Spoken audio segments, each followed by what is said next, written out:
Manus flat on the canvas.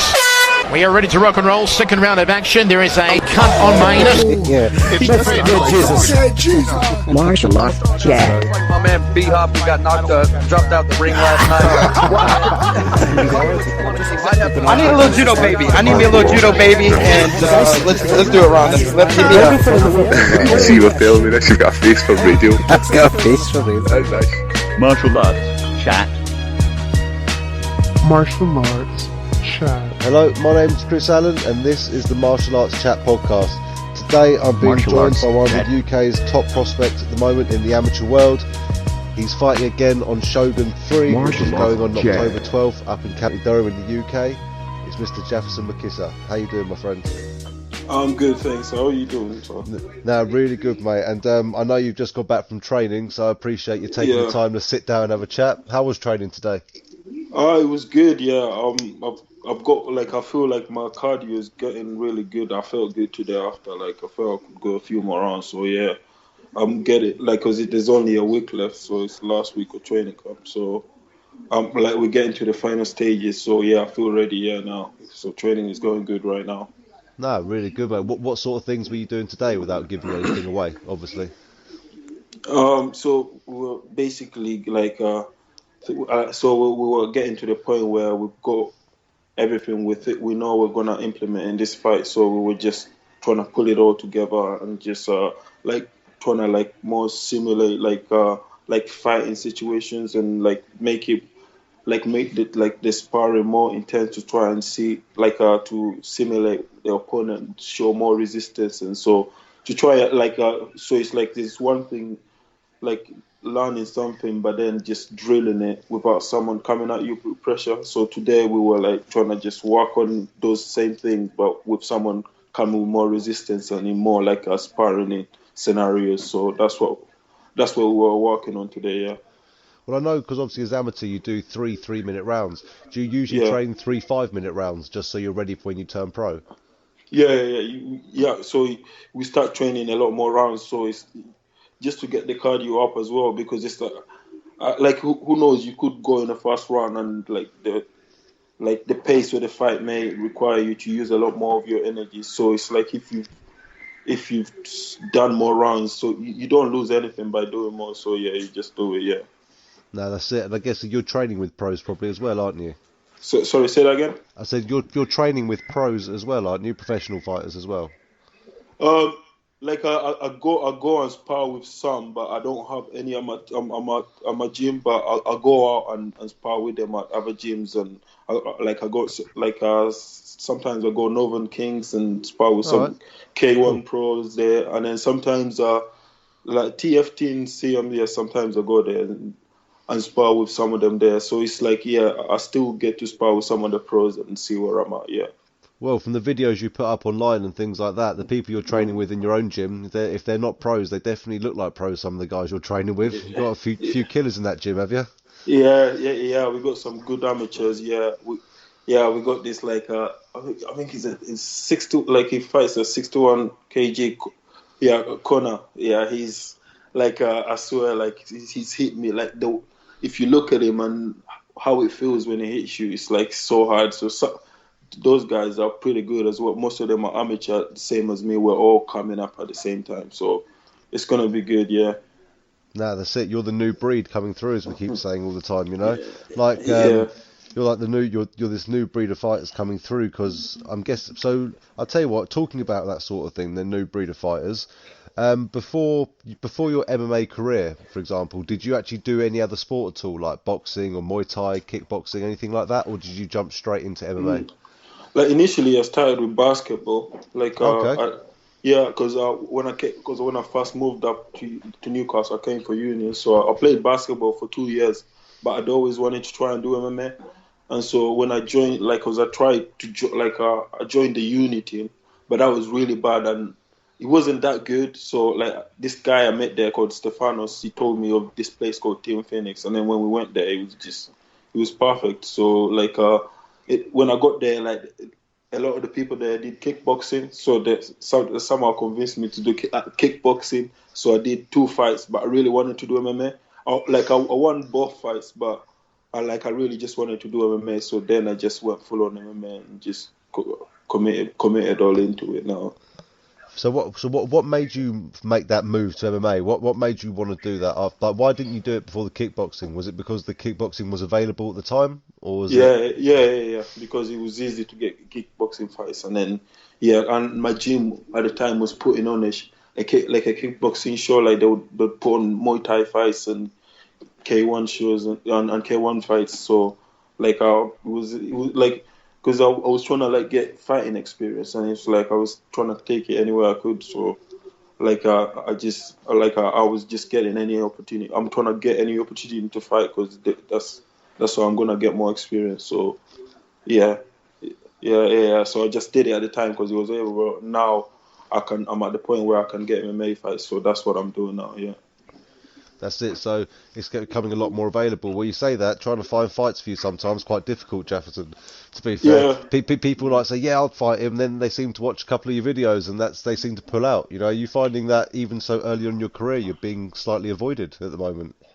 Yeah, that's annoying. No, because it's like everyone's like everyone's scared, but it's like that's not good to me because it's like it's good when I'm in there, but it's like when everyone's avoiding you, it's like it makes it a bit hard. But I think like hopefully it gets better. Like the more experience I have, the more because I want to for this fight, I want to take my time. I want to try and show more of what I've got because I haven't showed what I've got on the ground, what I've been working. So I want to be able to show everything. But then again, when someone's coming swinging at you, there's only one thing you can do. So it's like so it will come when it comes. So it's like I'm always saying I'm due a loss because it's like you learn so much from it because you get to view from it, and it's like I don't know. So it's like I guess you just have to take it as it comes because you can't control anything. So you could get knocked out anytime, knock out anyone at any time, and then there will be a time where you get 3 full rounds where you show what everyone's got, and then. But the point of people being scared of me, I hope that changes soon because it's not helping me, it's not doing me anything. Yeah, maybe they're not scared. I don't know what's going on, but I'll tell you what. When you look at yourself, and a lot of people, first word they say to me goes, "Are you sure he weighs what he says he weighs?" I said, "Yeah, he definitely does. He's quite a unit, this guy." You know. And do you put because as you said, you work a lot in your cardio and your training. Do you put a lot of that? Do you find the weight cut quite easy for yourself? It's easy now because it's like the first time I ever fought at 84. It was a bit hard because I'd never died before. But when I said die, it means maybe for the week. 2 weeks before the fight, maybe I don't know, eating clean for 3 days, or maybe intermittent fasting the last week really if I live it late. But it's always because I walk around at 87, 86. So, but when I'm in training camp, it's it goes off so fast because it's now I'm 85.5. So it's That's good. Yeah. So it's I'm able to because I don't like cutting weight because what that does to your body. So it's this. It feels like my natural weight class. So yeah, I just focus a lot on my cardio, and then because it's when you train a lot, especially, and you learn a lot of things in training camp, and it's imagine if you have to cut those people cut 20 pounds. Imagine, just you can't. You could start because your chin's so light. Someone could touch because you're not as strong as you are you normally are when you're your weight. So it's I don't know. Yeah, man, you're seeing people carried off the scales and on the scales. That's just not good for anyone. No, it's not. Yeah, it's not. So I feel good at this weight. I get to eat what I want, and it's not within reason because it's you don't wanna Get to I don't know. Yeah. So yeah, but really, I don't even walk around that heavy. So it's it's good. It's a good way for me. But I hope, I need a lot. I need experience. So, I hope people stop avoiding me. Really. Yeah, they will, because what people nowadays, they'll see a challenge as well, and that's what people want nowadays. So when you get in there, I'm sure you'll put on a great performance like you've done in your previous fights, and they'll be silly not to take a fight up with you, you know? That's it. And like either way, man. It could go well, it could go bad. I'm gonna learn from it. Like I'm just about taking experience. So it's like if I like say I go in there, like it's a great fight. Somehow it gets me with something. Like even from that, like do you know how many people want to fight me then? Like you know, like so like they'll be like they won't be like they won't see this guy who's like knocking out people. So it'll be so either way it works out. I'm trying to enjoy it. So Yeah, man, it's definitely. gonna be good. Yeah. So, but yeah, I'm gonna like. Yeah, I'm gonna try and show everything that I've got this one. Like I'm gonna try and enjoy it as well. And, That's it, mate. You've definitely got you've definitely got the right attitude for the sport. And what's nice to hear as well, so early on in your career, you're talking about fighting at your natural weight class and things like that, not cutting too much weight. Obviously, as we just said, that's been a massive problem in like many organisations where, you know, people are getting dehydrated, they're having to go on IVF drips and all that. They ban that now, obviously. So do you think like that's the sort of message like you're happy sending out there to people starting off their careers, to start at your natural weight, don't mess around, because a lot of people your weight will go down to 77, you know? Do you know what I mean? So do you find it's really important that you people do stay at their natural weight class?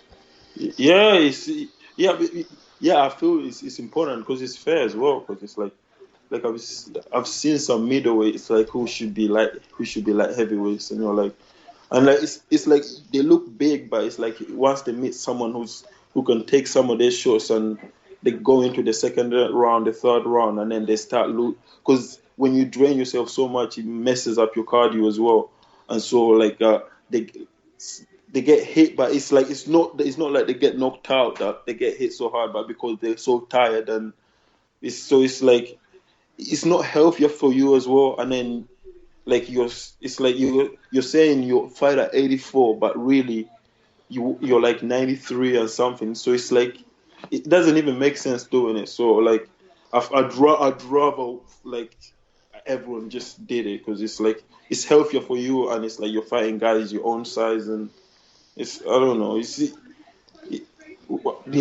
Everyone wins. Yeah, mate, everyone wins. And also, the minute someone starts cutting too much weight and, worst case scenario, dies or something, that's just when the sport gets absolutely tarnished completely. Right? And that's the last thing you guys want, because, as I was saying earlier, you're the new breed coming through, and you're learning MMA as a whole to start off with, where a lot of people had to learn jiu-jitsu, Muay Thai, all separately. So again, do you think that's a big advantage for someone like yourself, learning mixed martial arts as a whole, opposed to as individual disciplines? Yeah, because it's like it's hard to like once you get it, it's could be we got a head start, because like sometimes it's hard to like when you're set in your own ways. So it's like when you first come in and like say you know karate, or you just know one discipline, and then they try and teach you how to throw a punch like the way boxers throw a punch. It's like if you're not used to like just throwing, I don't know, using everything from different martial arts, it's like it's hard to. So it would be hard to like it would be hard to adjust to MMA when you're coming from a different martial from the previous martial arts where you ever did jiu-jitsu or this.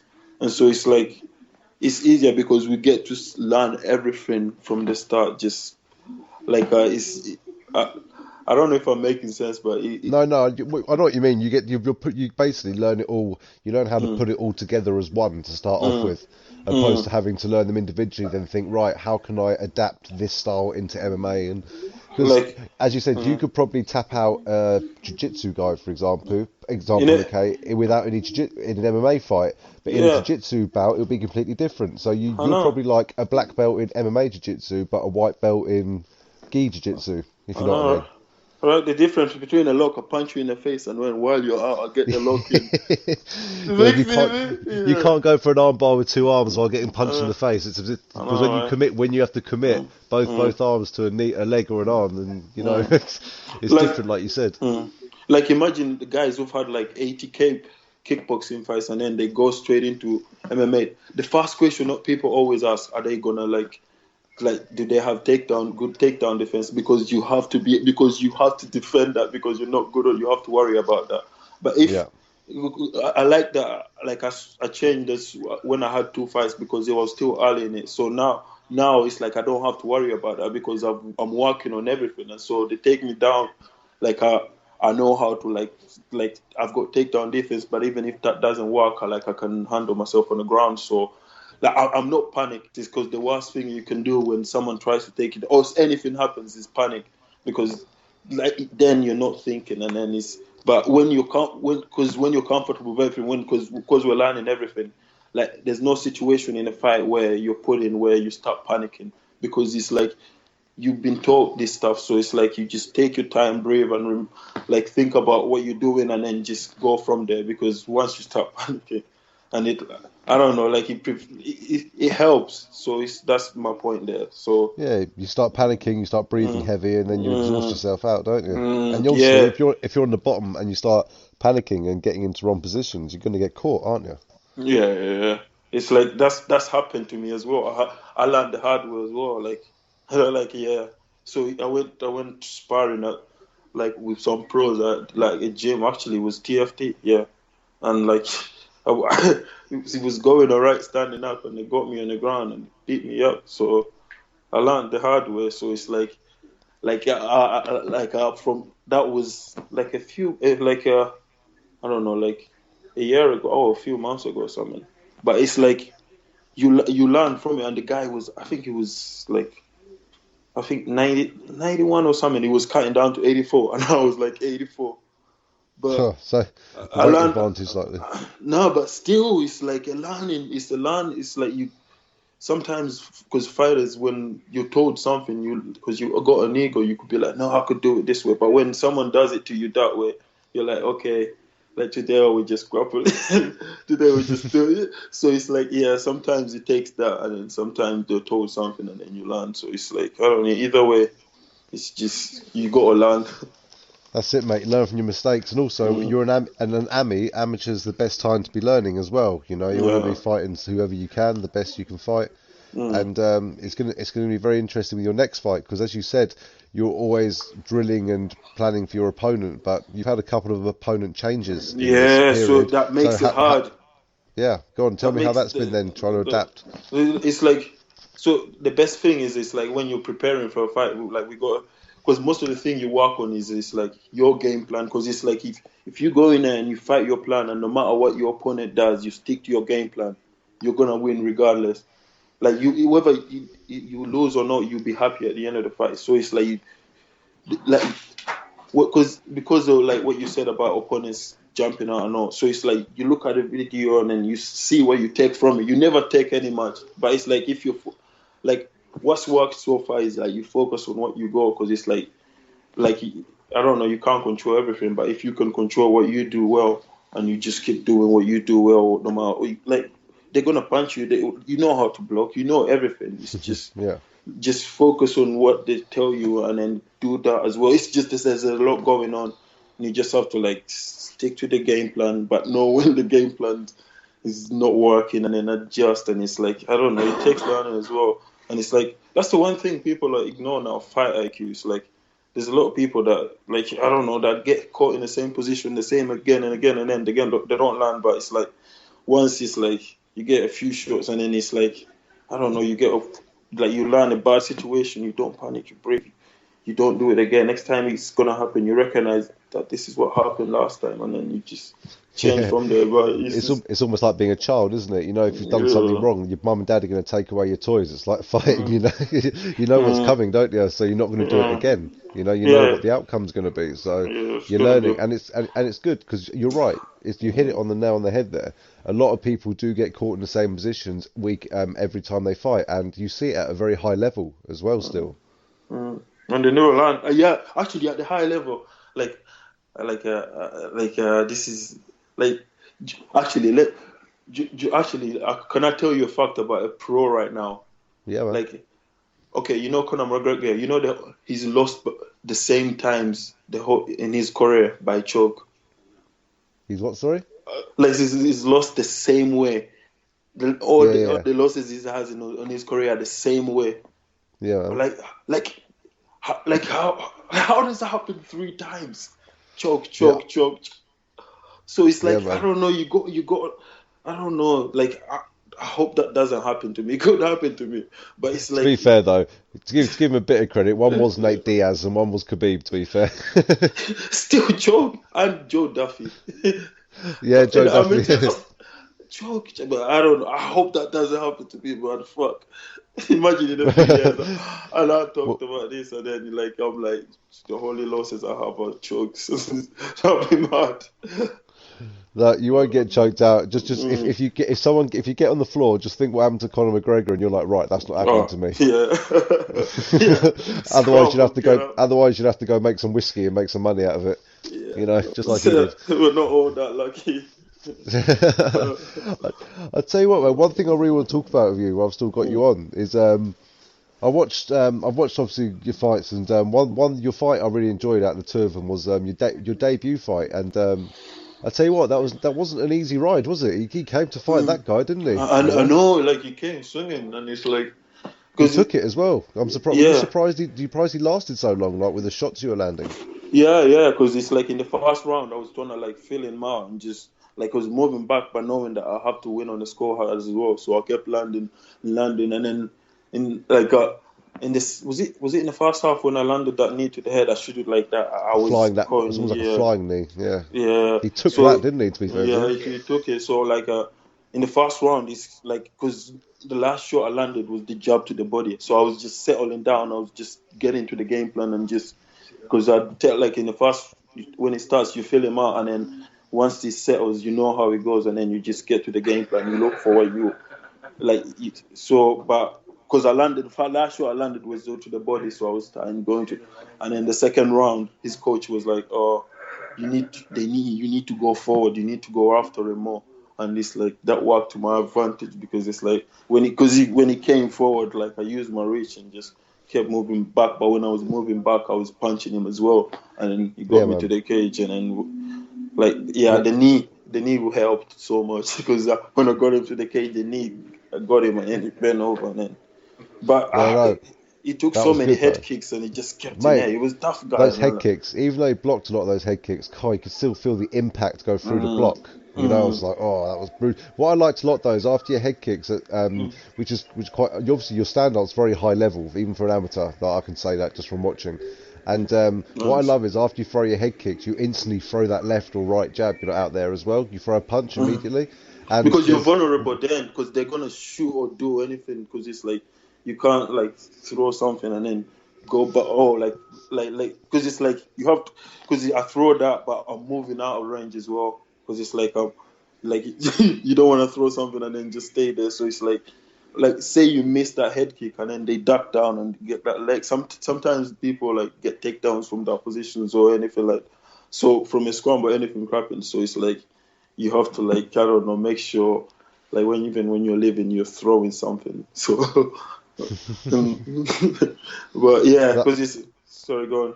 No, so I just loved it because then obviously you're throwing lovely inside leg kicks and everything like that, and it just mixed it up so well. Like your kicks are really good, and I don't know if you've been told this before by anyone, but I spoke to a couple of people and they agree with me. And your style is very similar to a bit of Israel Adesanya sort of style. You know, you know who I mean by that? Adesanya. Yeah, man. The interim middleweight champion. He's fighting obviously this weekend, and he is. I think you're fighting on the same night, you lot, aren't you? Yeah, you are. Anyway, that's crazy. Yeah, man, and so yeah, well, no. What's cool is that just the way you fight, like you're not cocky about anything, but you have your hands quite low, but the way you bounce in and out in that karate almost sort of stance, sort of style. Is that someone like you've watched and emulate yourself almost a bit like at all, or is it just some way you fight naturally? No, the crazy thing is the person I emulate was John Jones because that fight with him, and Shogun, like just because I think the way the mixing it up bit is from like John Jones and then like this, and then it's like I don't know like the way like I don't know like Israel it just does it his way, but it's like you think. Like, because you think they just putting their hands down, but it's like they're trying to bait the other guy to throw something because, like, they can see they're like they've got a shot for them. So it's like I don't even like I drop my hand sometimes, but it's like I make sure I'm always out of range. There will be times that I drop it, I drop it when I'm in range, and then but I try not to do it so much when I'm in range so much, but when I'm out of range, and it conserves so much energy as well. And it's just like you got to look for small ways of conserving energy when you're out of range and you're still moving, you're using up energy as well. And so if you you don't drop them, but you move your hands a little bit, but because like having your hands up, like both of them here, but when you're just moving it a little bit, like dropping them, maybe it conserves some energy as well. It works for me anyways. So, but I just try and because especially in MMA, because you've got so much tools, you just try and use most of them, because the more especially when you punch him in the face, kick him in the leg, keep him thinking about different person, and I don't know. Yeah, but it must have been. I'll tell you what, though, you're mixing it up. It's so entertaining to watch. Maybe that's what scares people. And but so obviously you must have that night. Obviously, it's your debut fight. It was great because a lot of people in their debut, maybe a lot of excitement, a lot of adrenaline. You didn't gash yourself out in the first round, and you had a great finish in the second round as well, which was fantastic. How does it feel? Obviously, your debut fight, in MMA, you actually got a finish, and it wasn't a quick finish either. You had to work for it. Did you feel like you had a good fight and that you really had to work for that finish?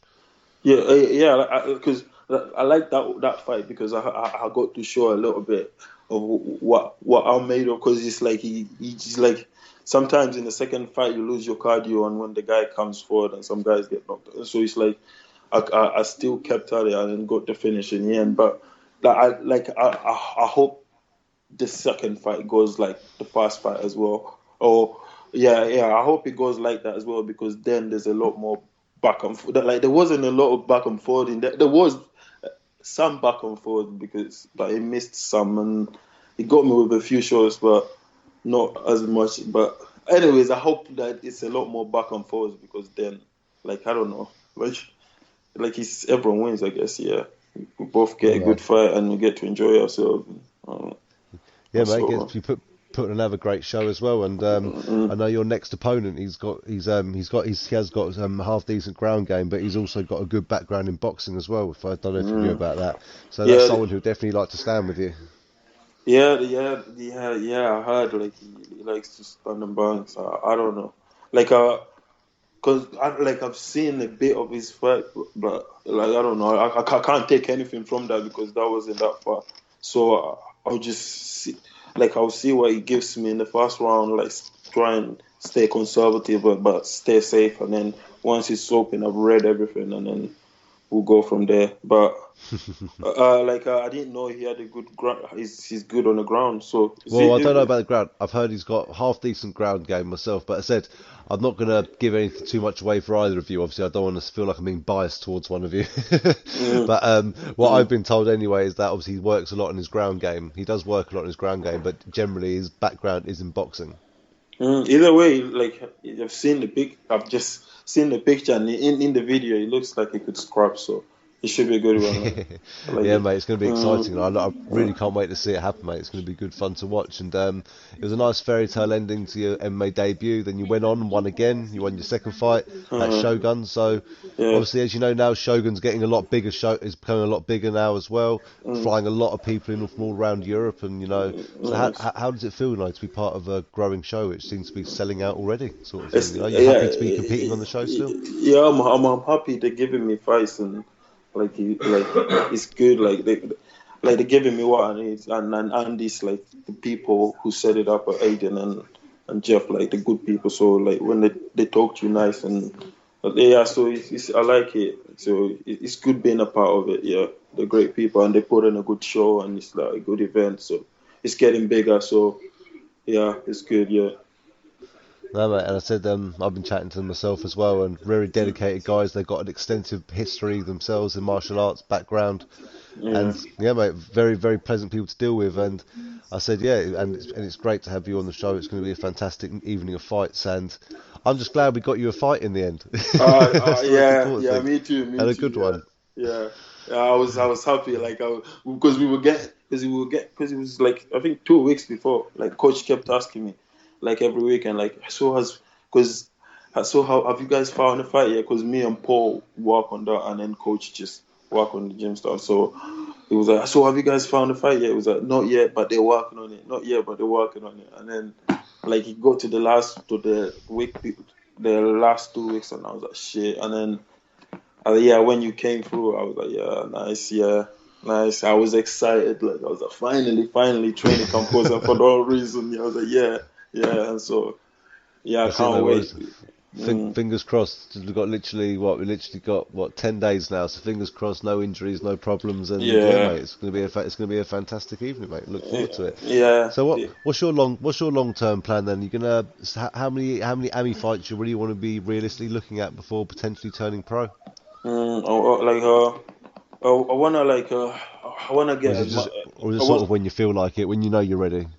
Cause, like, to be honest, like I would want to go pro tomorrow, but I've got people I have to listen. I listen to who have got me where I am now, and so it's like when we're all ready, when we talk about it, when I talk to them and they say you're ready, and they gave me a target, like, so I have a target that I'm working towards. So I'm trying to get as much as experience as I get to that. So it's like 6 or 7 fights, and then they can evaluate that, and so like I'll work towards that target, and then I'll go to because I've got this one, and then I've got another one in November, and then hopefully by summer next year I should have at least 6 fights or something like that, and so we'll think about it then, and then so I'm just trying to like you get what I mean. So it's like I want to go pro right away, and just because like every fighter has to think they're the best in the world, and so I think I am. So it's like I said, I just want to go pro and fight everyone, but you have to listen to your coaches, and they say when you're ready, and so I'll get there. I'm working towards it every day, and so now, so everything has its time, and so I'm just waiting for that time. Yeah. And do you mind me asking how old you are now? I'm 26, so I'm not a spring chicken. You're not old. Spring chicken. You're not old at all, mate. I mean, some fighters are fighting 20 years later. Do you know what I mean? At your age, you've got plenty of time. Get a load of AMI fights under your belt, man. You've got plenty of time. Trust me, you've got plenty of time. You'll get noticed as well. The way you're fighting as well, and obviously your style and your confidence and your attitude to the sport, it'll be hard to ignore someone like yourself. You know what I mean? Yeah. So, and obviously with the Shogun show being available on MMA TV, there'll be many people watching it there, nice. And also from around the world. People listening to you chat now. That's another good thing I forgot to say about Schwartz being part of this event, because they got MMA, like, so it's like so many people can watch the fight as well. So it's really good organization to be part of, and good people as well. Yeah. That's it, mate. I really recommend everyone tunes in. Well, I'll tell you what, before I let you go, Jefferson, mate, I want to give you the opportunity just to give a shout out to any like coaches, training partners, sponsors, or anyone basically who helped you get to where you are now, mate.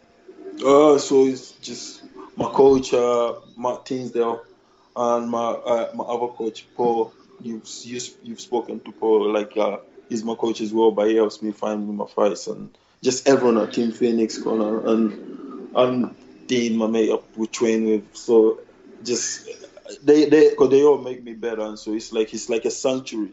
It's like I think of the gym as like the sanctuary, and there's people in there. You get there, it's just you could have a bad day, but when you get in there, everyone with a smile on their face, and it's like you do something wrong, they'll talk to you. Are you okay? How did you do this wrong? And then if they can help you, they will help you. But if they can't, another person there will be able to help you, so they will take you that person. So it's like those people make me who I am, really. So I appreciate my gym, Team Phoenix, down in Baika. Yeah.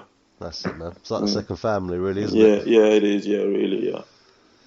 Cool, man. Well, I'll tell you what, Jefferson, I'm really looking forward to seeing you. And obviously, if people want to come see your fight, obviously, how can they potentially get tickets or view it as well?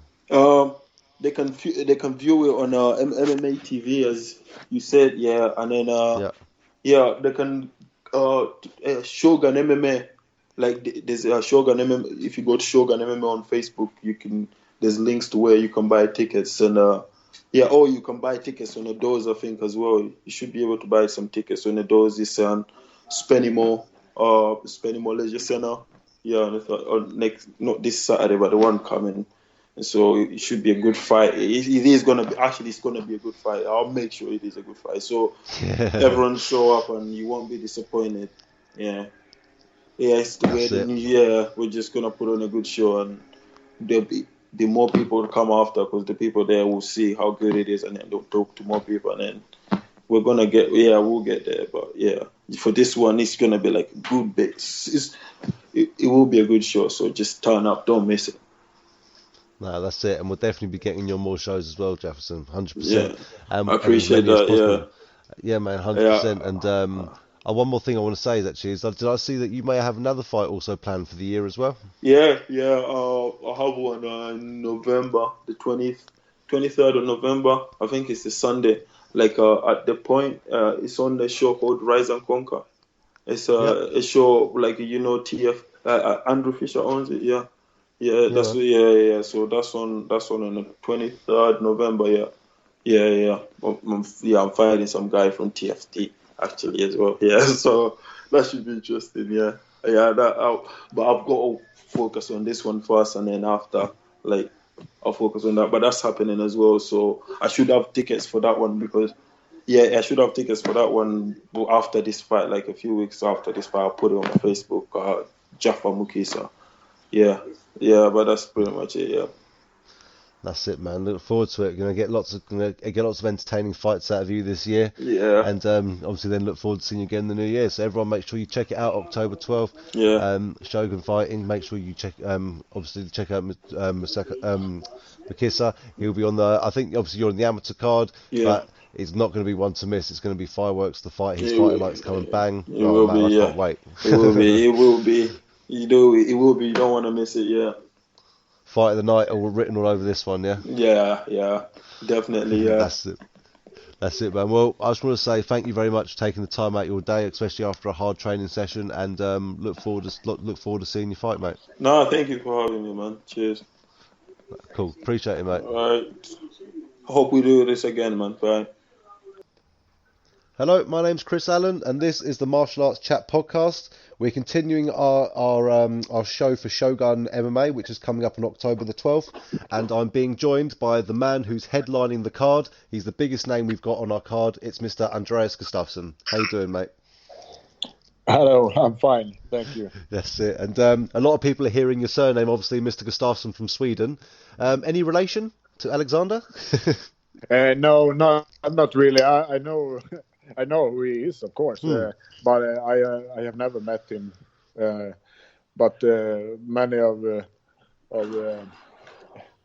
what do you say? I'm sorry, I have to tell my dog to be quiet. No, that's fine, bud. Don't worry. Go to bed. Sorry. It's been some of people just.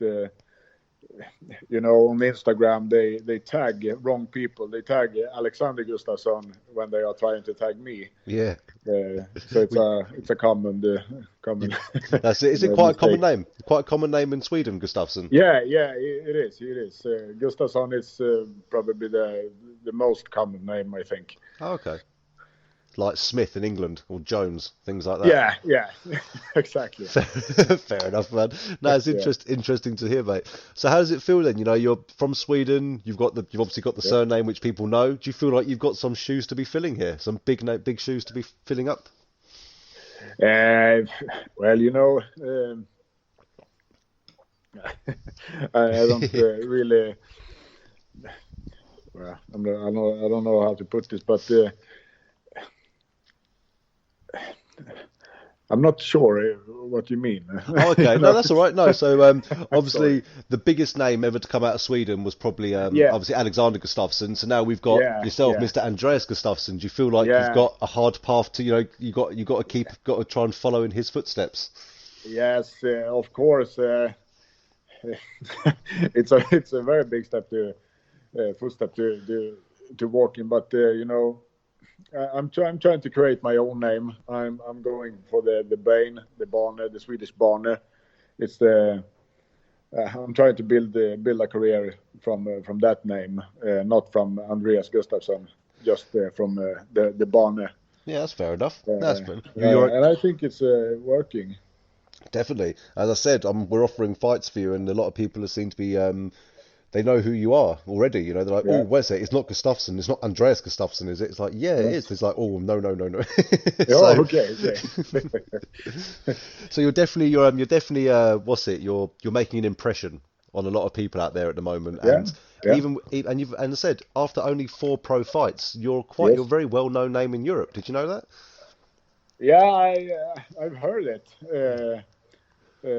I've heard it from my coaches, and some people are writing to me, and it seems like I'm quite popular. Yeah, man. Well, you put exciting fights on. You know, majority of your fights, you like to go out and finish your fights. Yes. Your 4 pro fights, for example, you've only had 1 by decision, which was your last fight. Okay. Yes, I don't like it. I don't like to go full time, you know. No, that's it. Like I said, you went to the 3rd round in your fight at what was it? Was it Austrian? Or was it in Austria? Wasn't it? FC, yes. Yeah, that's it. Yeah, but again, in every fight you're looking dominant. You're looking obviously very good. So, what we were just saying before, you were saying you're trying to come off the nickname Bane. Okay, so where did that nickname come from originally? The nickname comes from the Swedish Bodnar, and it means like somebody's how do you say it in English?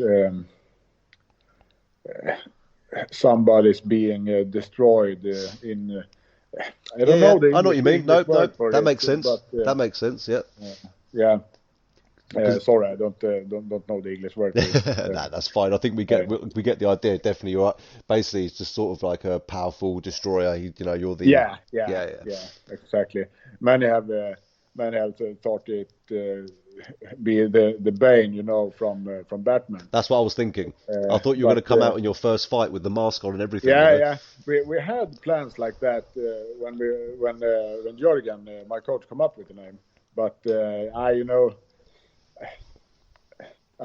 didn't like it. So it's people can say what they want. They can say Bane or they can say Bodnar. It doesn't matter as long as I know what it's mean. That's it. Well, Bane, the superhero, well, the character, he was quite a mean bloke anyway, a big, strong, mean guy. He's really cool. So they can take it either way, no problem. Yes, absolutely. Yeah. It's fine by me. And yeah, if you came out wearing a mask, you might have a law case against you from DC Comics. They might try and take you to court. Yes. Tom Hardy might come out and have a word with you. You know. Yeah, absolutely. Tom Hardy is, by the way, my favorite actor. He's great. Yeah, man, I love Tom Hardy. And one of my favourite films of him was, I'd say, did you ever see Warrior when he was an MMA fighter? Yes, absolutely. One of my favourite movies too. Incredible film, incredible acting, and good storyline. You know. Yes, yeah. I totally agree with you. Does he fight in real life? Does he train like any sort of MMA? I don't know, but I've seen on his Instagram it's looked like he's involving with some fighting or Brazilian jiu-jitsu. I know he's supporting somebody in the Cage Warrior, I think. Yeah. I think he's interested in fighting, but I don't know. I've seen pictures of him with Cody Garbrandt from the UFC. Yeah, exactly. Yeah. That's it. A lot of these guys get in there. Like, look at Steven Seagal. He used to help train Anderson Silva and some people. Yes. Yeah.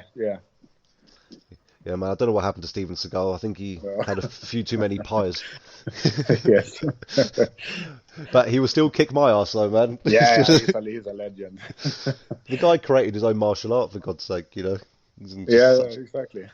That's it. Anyway, man, back to you. Sorry about that. Sorry. Yes. No, it's okay. So, let's go back. Let's go all the way back before your amateur started back in 2017. So, what were you doing before MMA? Were you doing boxing, Muay Thai, or anything like that? Yeah, I was doing wrestling, traditional Greek-Roman wrestling. Mm-hmm. I've been doing that since I was 6 years old, I think. Wow. So over 20 years of wrestling. Which obviously works very well in your favour when you're fighting in the cage.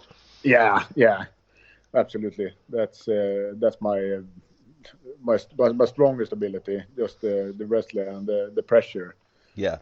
And now I'm just trying to focus on my standing and just deal with some more damage, just to improve not just only wrestled. I want to do. I think I want to do more standing, and I'm training a lot. Yeah. Boxing and other stuff. And have you brought anyone in, especially without giving too much away, to help with the stand-up? No, we have everything we need in Westbrook Fight Club back here at home. We have awesome coaches, stand-up coaches, and I think we got all we need. Yeah, no, it sounds like you've got a great gym. I've spoken to a couple of your coaches, especially Jorgen. Yeah. What a lovely bloke that you. What a great guy Jorgen is, man. Is he like that in the gym as well? He's the best guy I ever met. The easiest guy to work with, I'm telling you now. He's just happy about everything. He's always never a negative comment. No. He's professional all the way.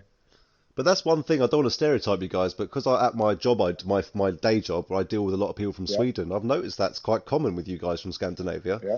You're very, very pleasant people to deal with, man.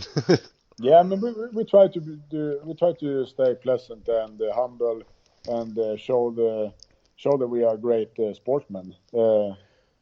Yeah, definitely. I think we gonna go further than playing somebody else. Just fair game and just fight and have a big smile. That's it, mate. And also I can tell you've got great sportsmanship. Just to jump ahead quickly, on your debut, when you finished the guy on your debut, I saw you were helping him out, making sure he was okay afterwards and everything like that. That's fantastic to see. Yes, yeah. I feel very bad for him. He passed out. He showed a lot of heart. Didn't tap, so he passed out. So I think I'm gonna have. I thought to myself, I have to help him to get out his mouthpiece. And yeah, man, that's really nice to see, especially someone who's on their debut. Like you just won your first debut MMA fight. That was your first pro fight. Sorry, I mean your first pro fight. Most people be jumping, back flipping on top of the cage and everything, but you're actually very concerned about your opponent, which is obviously a fantastic thing to see for the younger generation coming through. Would you say? Yeah, absolutely. Yeah, I just try to stay cool, and of course I'm happy to win a fight, but both fighters are in there and with the same permission, and it's the. You have to show sportsmanship. I don't like to be a douche. We are there and fight and excuse my bad English. No, you're okay. I just how do you say? You go in there and it's basically what you're saying is two men go in there to fight, and at the end they should be shaking hands and you need to respect each other. Yeah, and we're there on the same permission, And you saw that from Alexander as well, in the UFC.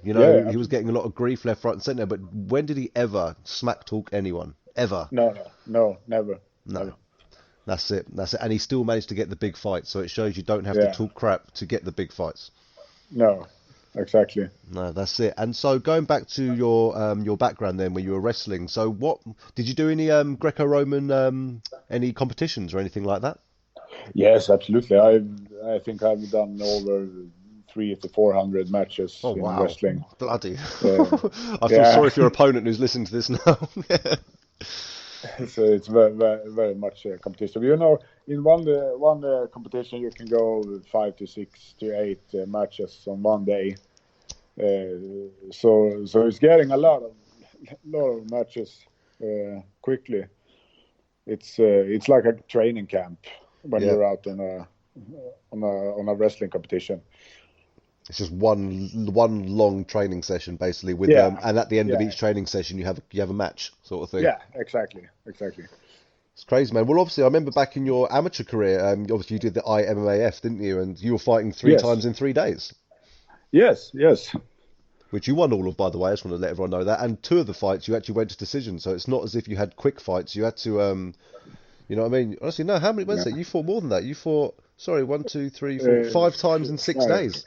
Yeah, 6 days. That's crazy, mate. That's absolutely crazy, man. And especially with some of your fights going to decision as well. So you weren't getting out there quick. And don't get me wrong, I'm looking at the guys you're fighting, like 12-3 records and stuff. You know, like serious. Yes, absolutely. They were very good guys.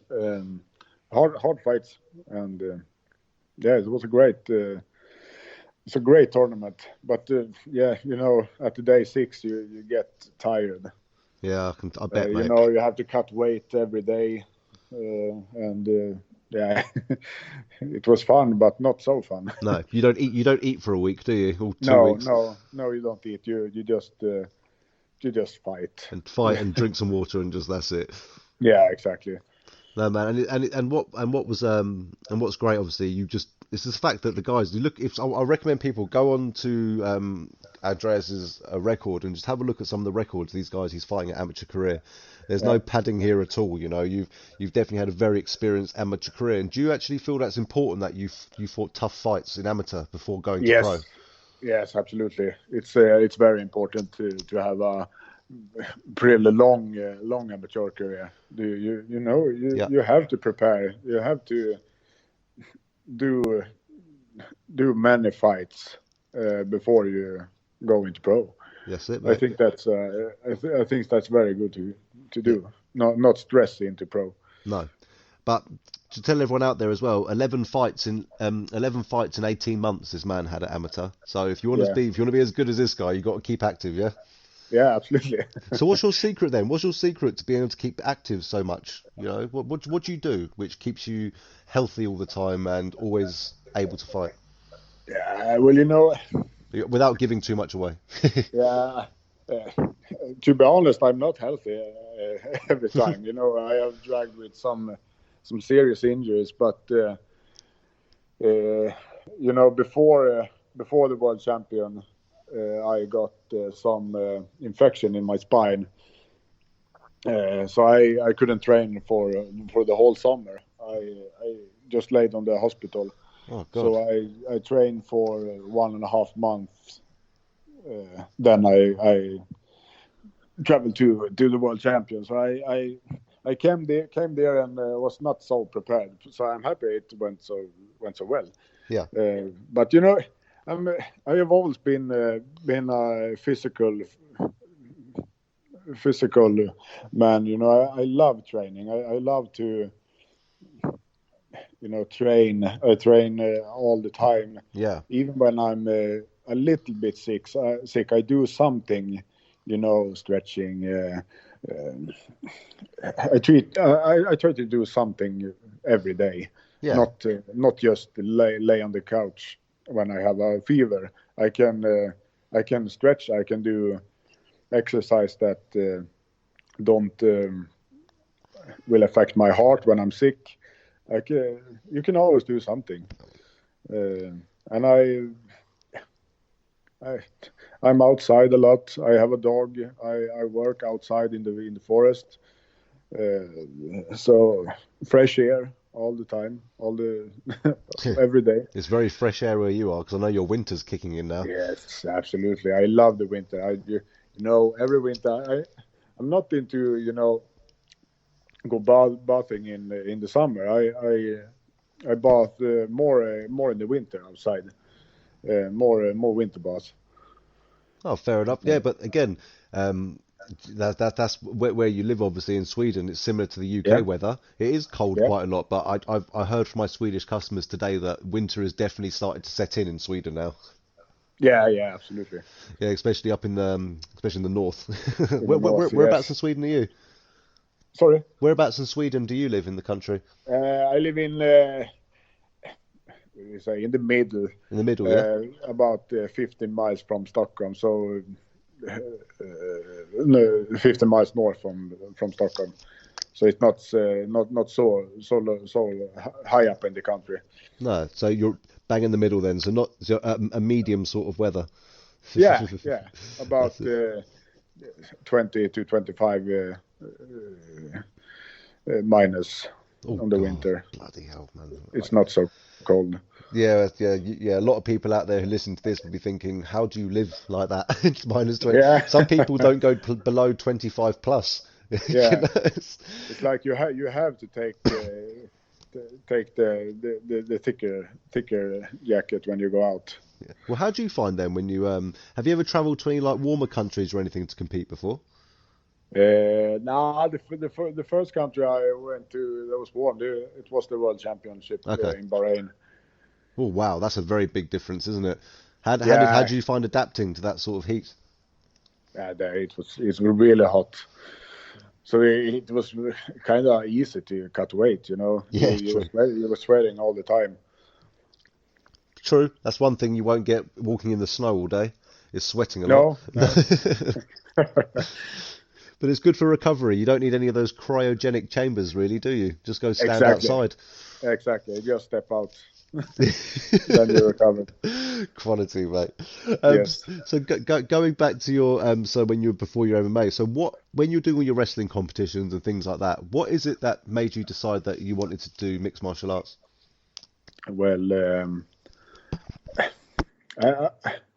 I just woke up one day and I felt I'm done with wrestling. I want to try something new. Yeah. And I started training here in Gävle in the local club we have here, and I got stuck. I thought I had so much, you know. Yeah, from the wrestling, A lot of enthusiasm, a lot of yeah, exactly. Yeah, So yeah, I got stuck right away. So nice. I took it from there. Well, because you've got the wrestling background, as you said, Yeah. it's a huge part of mixed martial arts. A lot of people say if you are a very, very dominant wrestler in MMA, Yeah. you're more Yeah. likely to win. That's what they say. Yeah, you know? absolutely. Yes. So you had the back. So when you went into the gym with your wrestling background, how are Yeah. you matching up against some of the guys in the gym wrestling practice? It'd be interesting. Were you dominating? Yes, I was dominating I thought so, yeah. all of them. Yeah. That's it. So it's not. And was it quite nice that you could bring your skills into a gym? So they were teaching you a lot of skills, but you were also teaching them a lot of skills. Yes, of course. Yeah, man. It was very welcome to them. So I teach them my wrestling, and they teach me they standing and submission and all the MMA game. Well, you've definitely picked up your submissions quite well. You know, Yeah. because one thing I've got to mention, so I don't forget, in your Cage Warriors fight, because you fought in Yes. Cage Warriors one time, which is fantastic, Yes. by the way, after one fight. Yeah. You finished a submission, which is quite a rare one. You know, a shoulder lock. You don't see that Yeah. very often in MMA, but that's probably your second or third one you've done, right? Yeah, I think it's the third one. Yeah. Yeah. So where did that come it from? suits me very well. It's from it's from a wrestling throw. You know, you land. Yeah. He lands on his back, and I hold the neck, and there's where you can. That's where you land when you throw someone in wrestling. You call it knuck swing. Okay. And to get the opponents on their shoulders. So I feel very, very confident and strong there. So I just developed that technique, and it became the shoulder lock there, the Bane lock. The Bane lock. I was just about to say that, Yeah. by the way. We've got to Yeah. rename it the Bane lock because in Yes. UFC, Ovin St. Preux, he always gets the Von Flu choke, and they're starting to call it the Von Yes. Preux. So we're going to start calling this the Bane lock now, yeah? Yeah, absolutely. Trademark that, someone. Get that copyrighted. Yeah. No, it's amazing because excuse me, what I love about your career so far is it's actually quite a mixture. You finish a lot of your fights, Yes. but so in your pro career we've got 2 submissions, we've got a TKO, we've got a decision. So Yes. you've done it all in 4 fights. Okay, you've Yes. fought in multiple organisations as well. Yes. So how did it come to, like, you know, coming onto Shogun, the card Shogun? No, it was me and my coach, Jörgen, we was just looking for a fight before we're heading to Austrian FC again in December. Yeah. Because I'm going to fight Dominic Schober there for the belt. Nice. So we just wanted a fight. You know, we want to fight often. As long as we're healthy and have no injuries, we just want to fight. That's the mentality of the fight club we have. We fight often and always bring our best. Yeah, man. And you definitely reflect on your coaches. Every single fighter that we offered you, it was yes. Yeah. There was never a no. It was just like, yeah, we'll fight anyone. We don't care who they are. We'll fight anyone. Absolutely.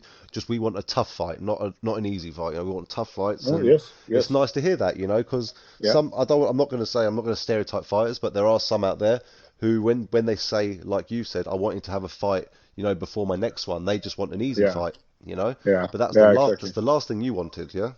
No. I don't want any easy fights. That's it, man. You're not going to get one either. So it's going to be interesting to see, man.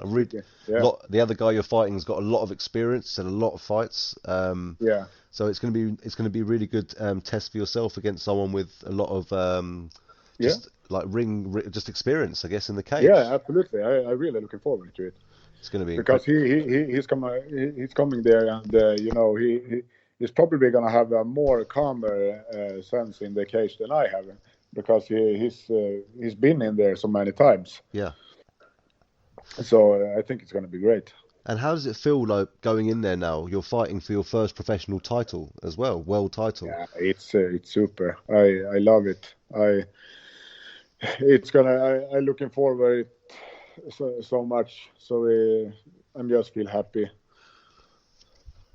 I'm gonna come there and just bring my best. Like you always do, you've seen all your fights. It's really exciting, and I recommend everyone to tune into this. This is the main event of the night, world title fight. There are a few other title fights as well, but no, this is definitely one to watch. And Andreas, honestly, I can't wait to see it myself. To be honest with you, after watching all your fights and hundreds of your opponents' fights as well, it's definitely going to be interesting to see experience versus, you know, up and coming and things like that. And that's what we like. That's what we want to see. That's the sort of fights we want to see. So you're fighting for a title again in December. So you're trying to get all the titles, get as many titles as you can. You know, that was not that we had planned. You know, it just happened. We just fight. And if it's a title, it's a title. It's all a fight. It's all a fight at the end of the day, as you said. Yeah, we take all the fight we can get. No, that's it. We love it. I know. That's what I love about you guys. Why can't everyone be like you, man? Yeah. There are a lot of people like yourself, don't get me wrong, but some people can be a bit picky. No, it's brilliant to hear. And you said you're literally 15 minutes down the road from Stockholm, or 15 miles, sorry. Obviously, the UFC's been to Stockholm quite a lot. Okay, they like going over there. They always sell out, you know. Yeah. So is that something you'd love? Is that like a dream for yourself one day to fight on that Stockholm card for the UFC? Yeah, yes, absolutely. That would be a dream. You know, fight in your home country on the biggest event, on the biggest organization in the hometown. There, it would be a dream come true. That's it. No, and another great Gustaffson being watched in Stockholm again. Yeah, absolutely. Yeah, like, I'm not comparing you to him. You're your own fighter. No. You're your own fighter. Yeah. But again, not too many. We've had quite. If you're actually saying that, we've had a few fighters come out of Sweden now. You know. Yeah. And but when people see a Gustaffson, they're going to think that someone's making a comeback. Yes, absolutely. But no, again, imagine that in the UFC, just seeing UFC Stockholm. You know, following in the footsteps of fellow Swedish like Ilir Latifi as well, fantastic fighter from Sweden. Yeah. Have you ever trained with any of these guys before? No, never. I've never been to All-Star. Okay. Well, I'm sure after watching your fights and especially your wrestling as well, you know, those guys are going to be knocking at your door, I'm sure, soon to be coming down there and teaching them a few things. Yeah, I hope so. That's another dream in itself. No, fantastic. And again, it's going to be it's a great fight, October 12th. And honestly, it's very hard to predict this one. As I said, you're going to put a great performance on, but with both of you having such different levels of experience, but different skill levels as well. What an exciting fight, eh? Yes, it's going to be great. Is it so? So if you go and win this one, win the next title, and then what's the plan for next year? The plans for next year is we have our own the Fight Club Rush again. So I'm meeting a guy from All Star, Jonathan Westin. He's fighting in the PFL. Nice. Had fight in the PFL. He's a good guy. He's sparring with Gustaffson and Latifi. So after Christmas, it's that fight. Nice, mate. That's going to be a good fight. Some of the All Star guys coming through now. Yes, absolutely. I think they feel threatened from Westeros. Oh, we're going to have Westeros versus All Stars soon. Yes, that'd be cool, though, eh? Yes. Cool. And finally, what I want to say to you, Andreas, is obviously thank you very much for taking the time to come on and speak to us today. It's been really interesting chatting to you. Thank you. I could easily chat to you for hours. I really could, man. So thank you very much. I just want to give you the opportunity just to give a shout out to any of your coaches, sponsors, or anything like that, training partners, or anyone who's helped get you where you are. Yes. I want to thank you. I want to send thanks to Jörgen Hamberg, who's my coach, and all the Westeros fight team, and my sponsors. They are helping me to reach my goals, and all my fans, my friends and family, and thank you. No worries, man. It's hard sometimes when I ask people that. It's like, oh, you don't want to forget someone. No, yeah, you always forget someone. Yeah, of course you do. But they know you're happy with what they do. And I said your coaches are definitely happy with you as well. They take fights left, right, and centre for you. So I can't wait to see how you get on this year. I can't wait to see you again next year, and I'm sure we'll see you at UFC Stockholm not too distant future, man. Absolutely. Well, thank you very much, and obviously best of luck to you. And I can't wait to see your fight, man. Absolutely. See you next week. Hello, my name's Chris Allen, and this is the Martial Arts Chat podcast. Today I'm being joined by another contender on the Shogun 3 MMA card coming up on October 12th. It's really exciting, plenty of title fights, and someone else included in one of them is Mr. Quniten, the hybrid Viking Devreught. How you doing, my friend? Good. How are you? No, really good, thanks, and I really appreciate you coming on. What I want to firstly start off with is just asking you, so this fight you've got coming up, did you realise it's now been made into a title fight for you? No, I didn't. I should have told you that. That's probably my fault. So we were discussing it between ourselves, and we wanted to upgrade this particular fight to a title fight for you. So this will be for a world championship. You've probably seen the belts we put online. Yeah, they look very, very cool. Yeah, so you never know, you might be going home with one of them, man. Yeah, I'm planning on it. So yeah, I thought I'd just put that bit of news on you now straight away. Yeah. Cool. So I'm glad you're happy with that as well. So let's start off then. So obviously you were preparing for your opponent that's coming up soon. So yeah, are you going to be changing any way you prepare now, knowing what's on the line? No, because I'm always preparing to win. So it's not going to change anything. That's what I'd like to hear, man. Have you looked much into your opponent at all? Yeah, I have watched some of his fights. I saw a K1 fight he had as well, so I know that's kind of his background. Nice, mate. So you've done your research then, yeah? Yes, I have.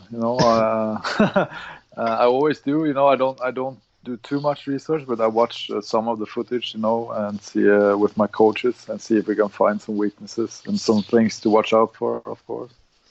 Yeah, of course. So from what you've done, then you just found out mainly K1 sort of background. Did you find much out anything else about him? Yes, I saw he had a very good single leg takedown, so okay. I'm gonna watch out for that. Yeah, so he looks like he had a good takedown. That's the only takedown I saw him use.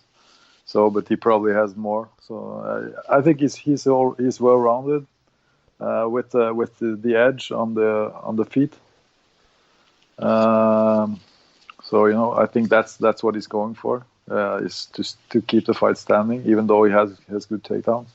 I saw him trying to take a guy down a couple of times, but didn't really do that much with it. So, and I know his last fight was a 12-second knockout. So, or TKO. But I saw the fight actually. He had it on his Instagram. And he has that's another thing that we noticed is he has a very good lead hook, and that's how he dropped his last opponent. So I'm gonna stay away from that.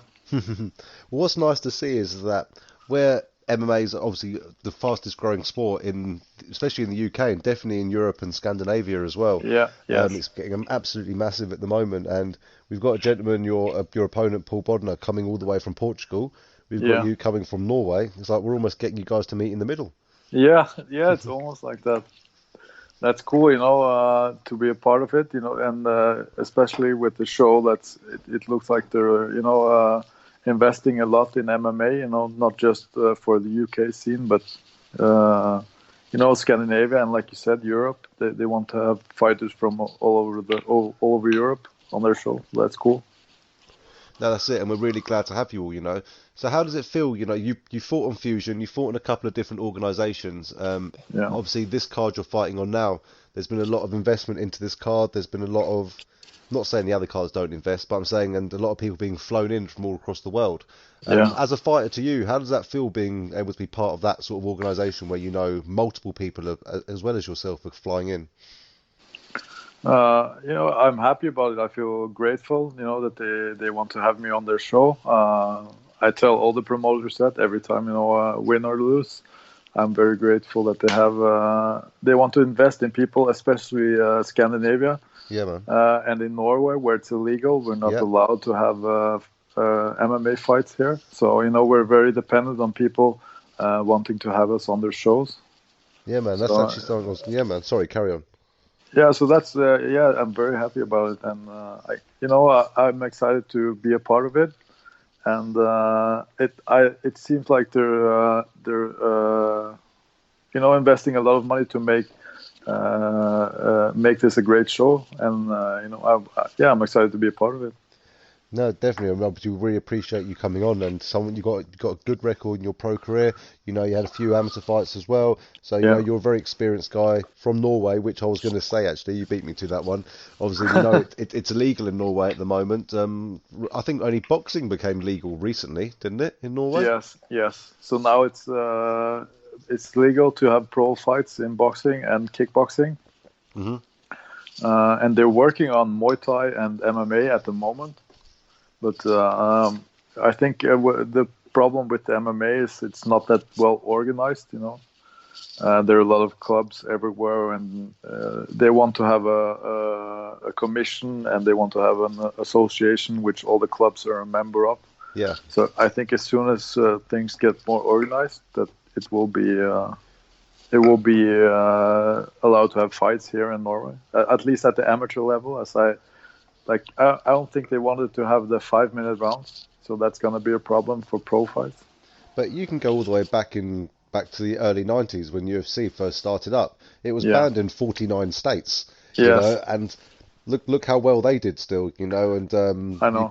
That's the thing, A lot of the fighters end up going to Japan to fight in Pride, obviously, and things like that. Yeah, and that's kind of what's happening here, We're just fighting in Sweden, Denmark, in the UK, because it's only an hour flight to the UK, so that's closer than some of the fights in Denmark and Sweden. Really? No, that's interesting to hear. Yeah, obviously, because you're a bit obviously closer to us. So an hour's flight, you're with us. It takes us longer to get to the other side of England, more than an hour. So and some of the fights, if they're first far south in Sweden or in Denmark, it takes 5 or 6 hours to drive there. Yeah. So you drive it, do you? Yeah. Fair enough, man. We might as well. Yeah, with cheap flights, it's easy to get to the UK. So that's it. And it's not the price of flights either way. It's just great to have you guys over here and competing in the organisation I'm helping the guys with, and again, more talent from around the world. So you fought on Fusion, which is a very good card. I've covered it myself, and I know a few of my own fighters fight there as well. Yeah, I really liked that show as well. It was just like the atmosphere. It was a very good show as well. I liked it. Yeah. Yeah, the race course. It's nice little venue, isn't it? Yeah, very nice venue, and yeah. Yeah, man, it's nice. It's not nice setup. Mark and Ricardo put on there actually. No, really, really good. Because I look after a couple of their fighters, and one of them actually you fought one time actually. A guy called Issam Iskurdi. Yeah. Yeah. It's a friend of mine as well. And if I remember rightly, that was that the stop? Was that the stoppage due to injury? That one? No, that was the last time I fought. He fought another guy when and then he got injured. He was dominating that guy, and then he pulled the hamstring. I think. That was it. Yeah, that's the other guy, wasn't it? Yeah. Yeah, that was the last time I fought there. But then that wasn't me though. No, it wasn't, was it? I'm so sorry, man. I got that completely mixed up. We actually have kept in touch since the fight, because I think he was coming to Norway this winter for a winter sports vacation. So we kind of we kept in touch after we fought. And I obviously spoke to him when the last time we both fought on Fusion. So that was cool. Yeah, mate, he's a good guy, And, he's a very nice guy. He's a man of the law as well. Did you know? He's a police officer. Yeah, as well. I know. That's so cool. He works the 50-hour weeks. In London. That's it. Well, he's not just a normal police officer. He's a metropolitan police officer. They're the London guys, Yeah. No, that's awesome. I have another guy I train with here. He Thomas Robertson. He fought for Cage Warriors. Yeah, I interviewed him after his fight, actually, man, at Cage Warriors Night of Champions. Okay, cool. Yeah, cool. Really nice guy, man. Really nice guy. He's a good friend of mine too, and he's a police officer as well. Really? Because that's how I got to know him. Because our gym, we don't train at the same gym anymore, but our gym is very close to one of the police academies here in Norway. So we have a lot of students training at our gym. Jesus, I tell you. So that's how I got to know him. Yeah. So guys, if you ever go to Norway and places like that, don't mess with the cops. They know MMA. Well, man. Yes. Yeah, don't try and fight them off. Just give up. Just yeah. Maybe that's why it's such a peaceful country than Scandinavia. Yeah. That's why it's so peaceful, because no one's going to mess with the law. No, maybe. Yeah. It's full of killers like yourself, man. Crazy. Yeah. Yeah. You never know. So what would it mean to you, man? I know it's a silly question, but you see countries like France now, they're legalising MMA in the end of this year. Yeah. So how close do you think Norway are to getting this all sorted? I think they're pretty close. So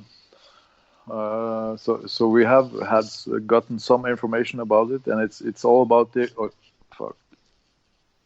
I'm sorry. That's right.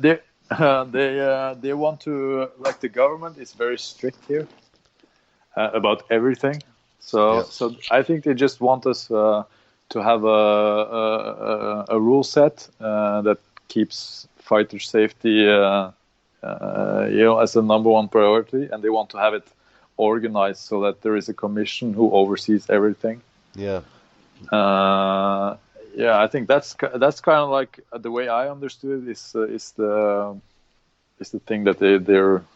Waiting for so it's kind of it's up to the clubs to kind of organize right now and make sure that or just show the government or the politicians that we're serious athletes and not just people fighting in basements and underground stuff. Yeah. But I think that's starting to phase out now, the whole it's just brutal street fighting sort of thing, because people are starting to become a lot more educated about the sport, and more people are watching it due to more of these sort of these athletes putting on a bit of a show, you got Conor McGregor, people like that, and which is in a good way, more people are watching the sport, aren't they, because of people like this. Yes. And I think in the sporting, the Norwegian Sporting Association, they have recognized MMA and Muay Thai now. So that was a big step forward as well, because then maybe the politicians will see that because they recognize it as a sport, maybe they too will recognize it, as a sport. No, that's it. Well, New York finally recognised it as a sport eventually. Yeah, and that was 2017 or something. Exactly. So that wasn't long ago, and it's got to say, there's bare knuckle boxing going on all around the world now. You know, that's becoming more like acceptable. You know, so I'm thinking MMA, you know, it's actually quite controlled. Like we could sit here and have like a 2-hour debate about if boxing is safer than MMA, you know. So quite happy to see people get kicked and punched in the head, but MMA is a problem. Yeah, no, that's the crazy thing. And I know doctors and people, you know, they will never say that MMA is safe, but they will never say that boxing is safe either. So if the one thing is legal, why shouldn't the other be legal as well? You know, we're all mostly adults who agree to fight as a sport. So it's not like we hate each other or anything, or it's like it's just to see who's the best. You know, it's a sport like anything else. Yeah, it's like you get some MMA guys, martial arts guys, come play like a game of rugby or something like that. Okay, like it's trust me, you're not getting punched in the face and knocked out, but it's demanding though for 80 minutes. You know, of just like pure running at each other and things like that. So as you said, it's just like a sport, like any other sport. Then you go in there and you compete, and at the end you shake hands. Yeah, and that's it. No, like with Is especially. You know, we've kept in touch. You know, and another guy I fought as an amateur, Craig Edwards. You know, every time I see him at the Cage Warriors Southeast, you know, we shake hands and we chat for a minute. You know, it's no hard feelings. No, that's it, mate. That's it. And so, out of all the organisations you fought for, I know you like them all, but which ones did you like? Not say enjoy the most, but maybe learned the most from? It's a tough one. Sorry. To put it on you like that. But probably when I lost to Craig Edwards, actually, it was called BC MMA at the time. Cage Warriors Academy Southeast. Yeah. Because I think I took him a little bit too lightly, and I kind of got trapped in his game. You know, I couldn't take him down, or I didn't really try to take him down because he didn't do that much. So, you know, and he found some holes in my games, you know, the low kicks. He kicked my leg pretty bad. Yeah, I remember actually watching you that fight, actually. Yeah. I was when I was looking back at some of your fights. Yeah. It was a great fight, though. You know, you were catching him nicely, but he just kept coming forward. Yeah, and I didn't do enough, you know. That was kind of like, and I'm a slow starter. And that's something that I keep working on, you know. Because my background is judo and grappling, it became more natural to be a counter striker in the beginning when I started to learn striking. And that kind of like, you know, it caught up to me in that fight, especially. Because I just, he didn't do that much. I didn't have any opportunities to counter him, really. You know, I jabbed him a little bit and... he low kicked me a little bit and I couldn't take him down. And I didn't really try because I didn't feel that threatened either, you know. He didn't push that much for it. He just pushed enough for me to, you know, jab him a little bit, but not really feel that threatened. And before you knew it, the final bell rang. Yeah, I know it's just 9 minutes. So it was and it was like, that's the fight I regret. Or I don't regret any fights, but I regret not doing more, you know. It's just like, that's 9 minutes. Even I've watched it many times after, you know. It's like, I don't even want people to watch it because it's the most boring fight ever, probably. No, it's not the most boring fight, man. No, it's good. You showed more skills than you thought. Okay, thank you.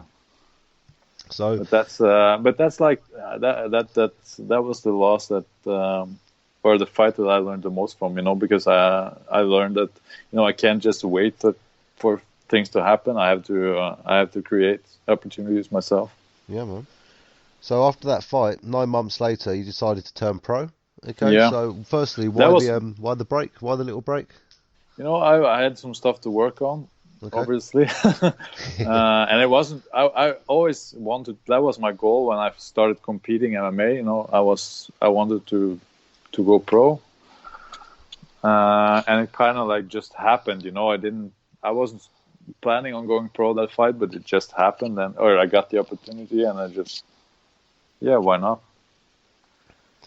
Yeah, fair enough. Why not? Exactly. I can't really. It was. I don't really have a more exciting story about it than that. You know. But what I think is interesting is that your debut MMA fight at amateur was you won by triangle choke, and then your debut pro fight you won by triangle choke. Yeah. Is that a bit of a go-to sort of move for you? It used to be because when I first started, when I quit judo, I already knew the submissions from judo, and triangle and rear naked chokes, or some of the submissions that I knew. And when I started with the jiu-jitsu and the submission wrestling, it kind of like became my go-to move because I knew them already. So I was kind of lazy. And then when I transitioned to MMA, it still was. Exactly. You can still, you say you're not being lazy, you're still using the same moves as if it works for you, it works for you. Look at Ronda Rousey, 9 arm bars or something, wasn't it? Yeah. So, but it's kind of like it's still, for me, it's a plan B. I don't want to be on my back, but of course, yeah, if it works, it works. My frame too, it allows me to adjust the triangle very well. I have long legs, so I don't need to get it flushed right away to be able to finish it. So that's kind of like why it became my go-to move. And I was never the strongest guy in the gym, so the arm bars are like I got easily stacked. People could hold them, they could triangle their own arms. So that's kind of like why the triangle became my go-to move for a while. Just in sparring, and that's why it came in the fights as well. I think it was just a reflex. No, man, it's nice. It's nice to hear, mate. It's interesting to hear because obviously this is the stuff that goes on in your head, which we don't know what's going on. Yeah. I'll tell you one fight I'd love to see happen again because it was such when you fought Dave Sutcliffe. Yeah. That was a good fight to watch. Yeah, that's probably the if you would ask, what was my most that was a fight I'm happiest with. Even though maybe it wasn't the most technical fight, it was very close, and it was like that's how I imagine every fight I'm going to participate in is going to be. That's the ideal fight. We're just gonna leave it all in there. And it doesn't really matter who wins a fight like that, because I feel like we both left it all in there, and it could have gone either way, So that's it, and that's what I mean. It could have gone another way, and again, a fight I'd love to see rerun again. Yeah, it'd be great to see you two go at it again. Like, I don't know what Dave's been up to recently. I don't know. He's the only guy I haven't. Really spoken to after a fight, I always speak to my opponents after, and don't really stay in touch. Only Is and Craig are the only ones that I've seen a couple of times. Yeah, I'm just reading here actually. His last fight was in end of 2018, December, so not too long ago. But then before that, it was your fight. Oh, okay, so he's had, but then maybe he had some stuff he wanted to work on as well. Exactly, And before he fought you, he fought a tough guy in Dan Castle as well. And Dan Castle's a Bellator contender now, and he's fighting some of the best. And he took Dan Castle for a good run as well. Yeah, because I watched that fight actually because that was the only footage of Dave, and he's a tough guy as well. That Dan Castle. Yeah, man, I know him well. He's a big part of the Golden Ticket fight promotion up north in the UK. Oh, okay, cool. Yeah, that's a great show, mate. We should try maybe look and see if there's anything available there for yourself one day. Yeah, that looks big. A friend of mine actually fought there last week. Kim Tinghauge. Yeah. Yeah, I used to train with him, so it looked like I watched the show live on MMA TV. Oh, nice, mate. Yeah, so it looks like a great show.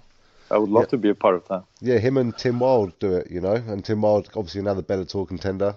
They do like the matchmaking and things like that and stuff. So, and they run. So yeah, mate, they've got good people behind them, and it's up in Wolverhampton. So, but not as north as Shogun. But, no, because that's almost as far north as you get in the UK, right? Or in England. Yeah, you're getting pretty close to Scotland.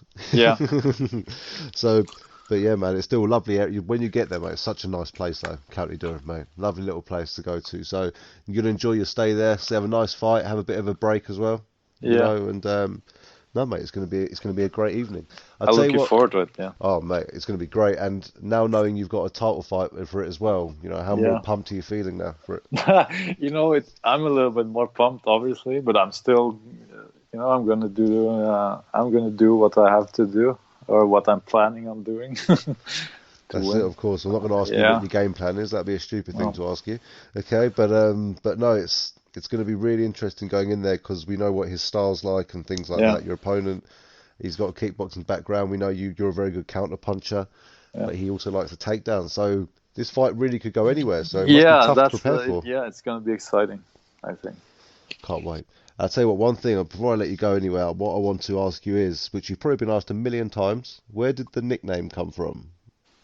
So the Hybrid Vikings, where's this come from? It comes from when I was in Albuquerque training at Jackson Wink. Yeah. Because a lot of people, they ask me if it's about an electric car because that's like in style right now, but it's not. But I was there with a Norwegian.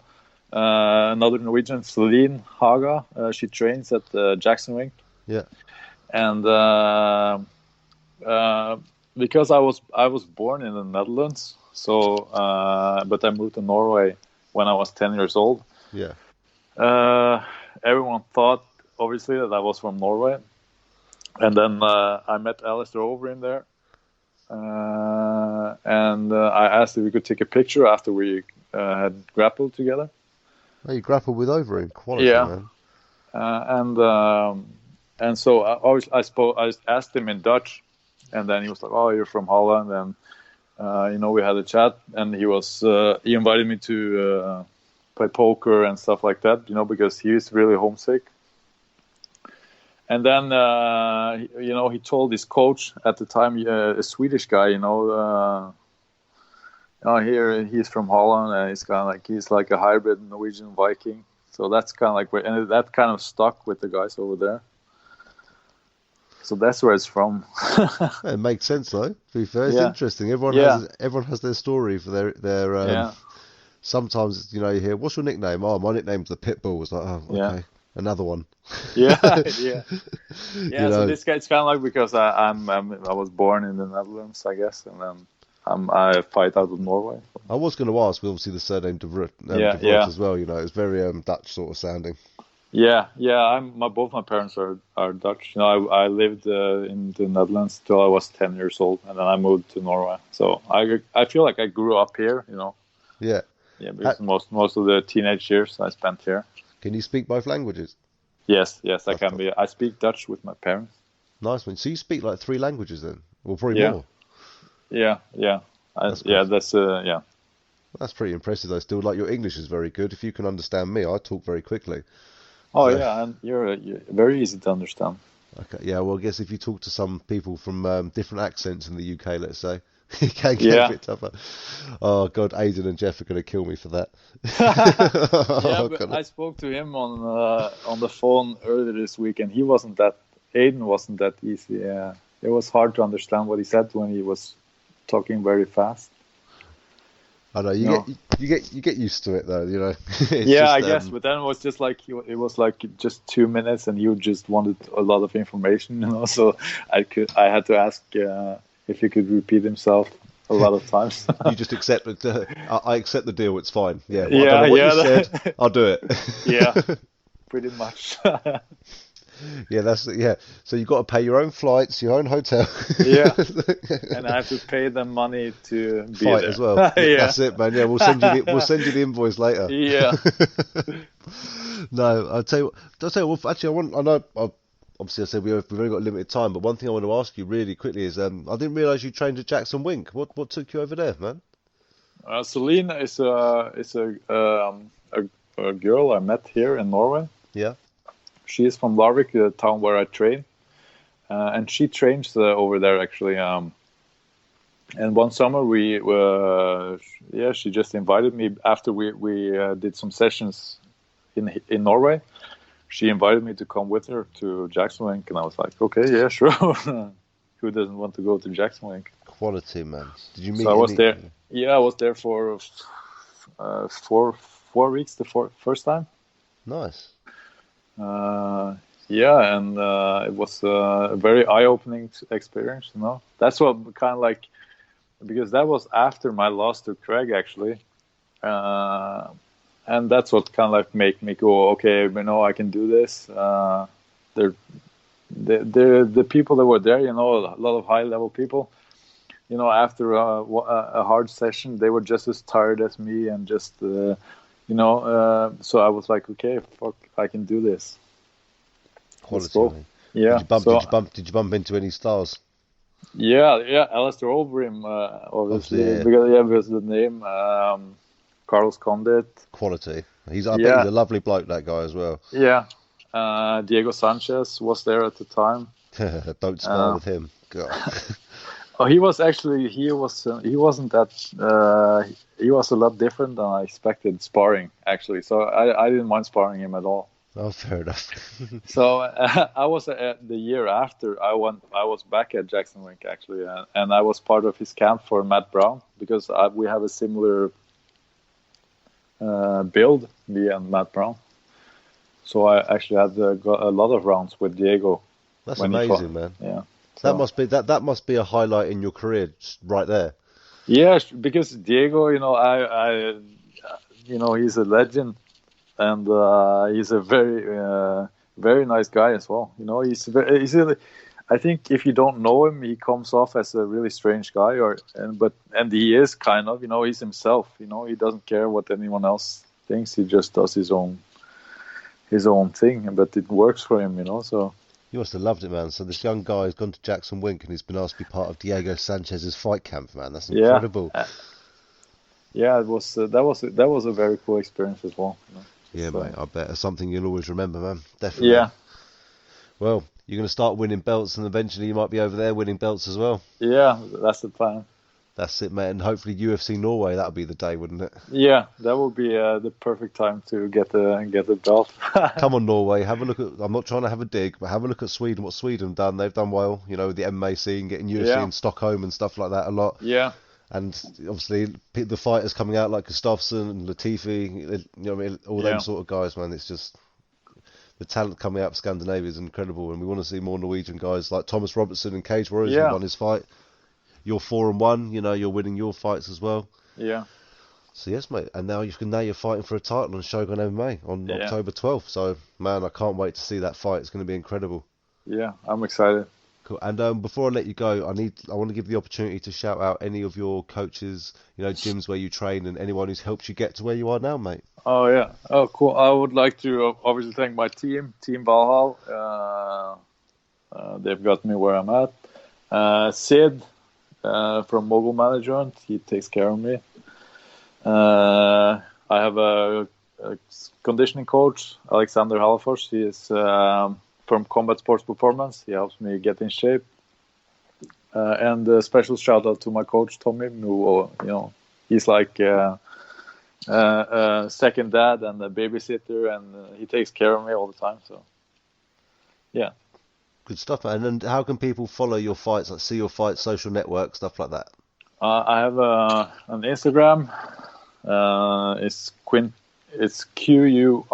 10 Hybrid Viking, and I also have a YouTube channel, which I'm trying to be more active on. I post some vlogs on there sometimes. It's called I didn't see that. I'm going to be jumping on that after this. It's called the Hybrid Viking. So. And most of the vlogs are subtitles as well. So if I speak Norwegian, but they have English subtitles. So cool. I hope they make sense. Yeah, man, that made sense completely, man. And if people want to watch your fight, get tickets for your fight, how can they go around? How can they go about doing that? MMA TV, October 12th. The tickets are. Can they get them through you? Can they just message you? Yeah, sure. They can message me or go to the Shogun MMA website. Cool, yeah. Perfect. It's going to be a great night. You're one of 3 title fights, I think, that night. So awesome. It's going to be great to see if you can get yourself a world championship, and then if you do, we'll definitely have you back to be defending that title, of course. Yeah. And even if you don't, we'll be having you back anyway. But I'm sure we'll be fine. I'm probably going to be defending it. You'll be fine. We'll be fine. I really don't know. Now I feel bad now. But I really look forward to seeing you fight. And again, from me, thank you very much for taking time out your busy day. I know Anytime. it's late there at the moment, so thank you for taking the time. And I can't look forward to speaking to you again, mate, after your fight. Cool. Yeah, me too. Thank you. Hello, my name's Chris Allen, and this is the Martial Arts Chat podcast. I'm with our final guest today on the Shogun MMA 3 show. I'm joined by one of our fighters who's going to be competing for the World Championship. It's Mr. Paul Bodnar, all the way from Portugal, am I correct in saying? Thank you for introducing myself. I'm Paul from Portugal. Been fighting MMA in a long time. Like now it's been like up to 4 years now. Yeah, man. So it's been a good journey for me. No, that's it. So originally, I think you're from where are you from originally? Is it Romania? You're from originally? I'm original from Romania, and I lived there until my 6th birthday or 7th birthday, and then I came here into Portugal. Oh, okay, cool. So you speak both languages, yeah? Yeah, I speak both languages and English as well. That's pretty cool, man. I can only speak one language because in England, you see, everyone's going to hate me. We're a little bit lazy because everyone speaks English everywhere. So. But that's the thing. You don't need to get out of your way to learn something, because you go to the other countries, they already know your language, it's like English. So you're not supposed to, you're supposed to learn it for sure, other languages, and get interested. But it was very hard for the beginning for my parents as well. Like they came here at 30, 40 years. So for them to learn a new language, it was very hard, and still they get some things wrong, right? But I did my school here, so I was good. I learned very good Portuguese. No one says that I'm Romanian, only when I tell them oh yeah, I'm Romanian as well. They're like, what? You seem Portuguese, you don't have any pronunciations and all these things. But yeah. Well, I work with a few people from Portugal, a couple from Madeira, and when I said I've got this Portuguese guy coming over, they looked at him and said, yeah, he looks Portuguese, but they said, but the surname doesn't sound Portuguese, but he looks Portuguese. I'm a mixed. I have both hearts in both countries, So what happens when Portugal play Romania in the football? Oh, that's a hard one. So sometimes I go for Portugal, sometimes I go for Romania. But in the end, we all know that Portugal wins, right? Well, I guess you've lived How long have you been living in Portugal for now? So in Portugal for 17, 18 years right now. Yeah. Well, man, so you're still young, still fresh to sport, and you've been fighting for 4 years now? 4 years, yeah. So let's start from the beginning then. What were you doing before you started competing MMA? Were you training in anything else at all? Yeah. So I started first of all in basketball. So I started until when I was 7 years old, until my 18th birthday. So wow. It was a long time spent in basketball. It was like a team sport, and it was a lot different than MMA. The concentration is on your team, not on yourself, And I end up didn't like that much the professional level in Portugal here through basketball, and then my trainer wasn't that into it, So I was like, what I'm doing here, nothing, just wasting my time, just doing something to sport, nothing too serious. So I left, and I enjoyed martial arts. So I went to my trainer, that Jaisimar, and started training. And he had a small basement, up in here on my building, and it was very hot, and it was everything was sticky. We had a tatami, Perfect, a very small tatami. They're the best types of gym. Yeah. It's because it graves, it selects the people that really want it and the people that really don't want it. It's just doing for sports, because in my 4 years, I had a lot of athletes going through our hands from our school. So it's they just come, train for a week or two, just take some pictures. Oh yeah, I'm trained MMA, and then they leave. So it's nothing too serious. Those ones that stick through the process of guts waiting, training for the fights and all those things. So I started with boxing first of all, and then he introduced me to jiu-jitsu. And I liked it a lot, the headlocks, all these things, different cardio that you have to have on the ground and getting up and everything was very interesting. So my master transacts that to the MMA. So I went with that, and I said, yeah, let's try MMA. So we started doing the cage fencing, all these things with the cage and all these things, and I loved it. I loved it more than the ring, the boxing ring. So I was like, nah, this is my martial arts, MMA. So I went with that. Yeah, fair enough. So you sort of went through the stages. You went through the individuals of boxing to BJJ to martial arts. And martial arts. What time frame was that? So it was around 4 months, I think. Like in the first month we did only boxing. 4 months? I thought you were going to say 4 years. Yeah, no, 4 months, because he got the opportunity to go to Benfica. So before that, here in Portugal we had the Benfica team, MMA Benfica team. So my trainer was on that team, and he was the first team. Yeah, a Benfica team on I work with Porto fans. Sorry. Sorry, carry on. Man. Of course.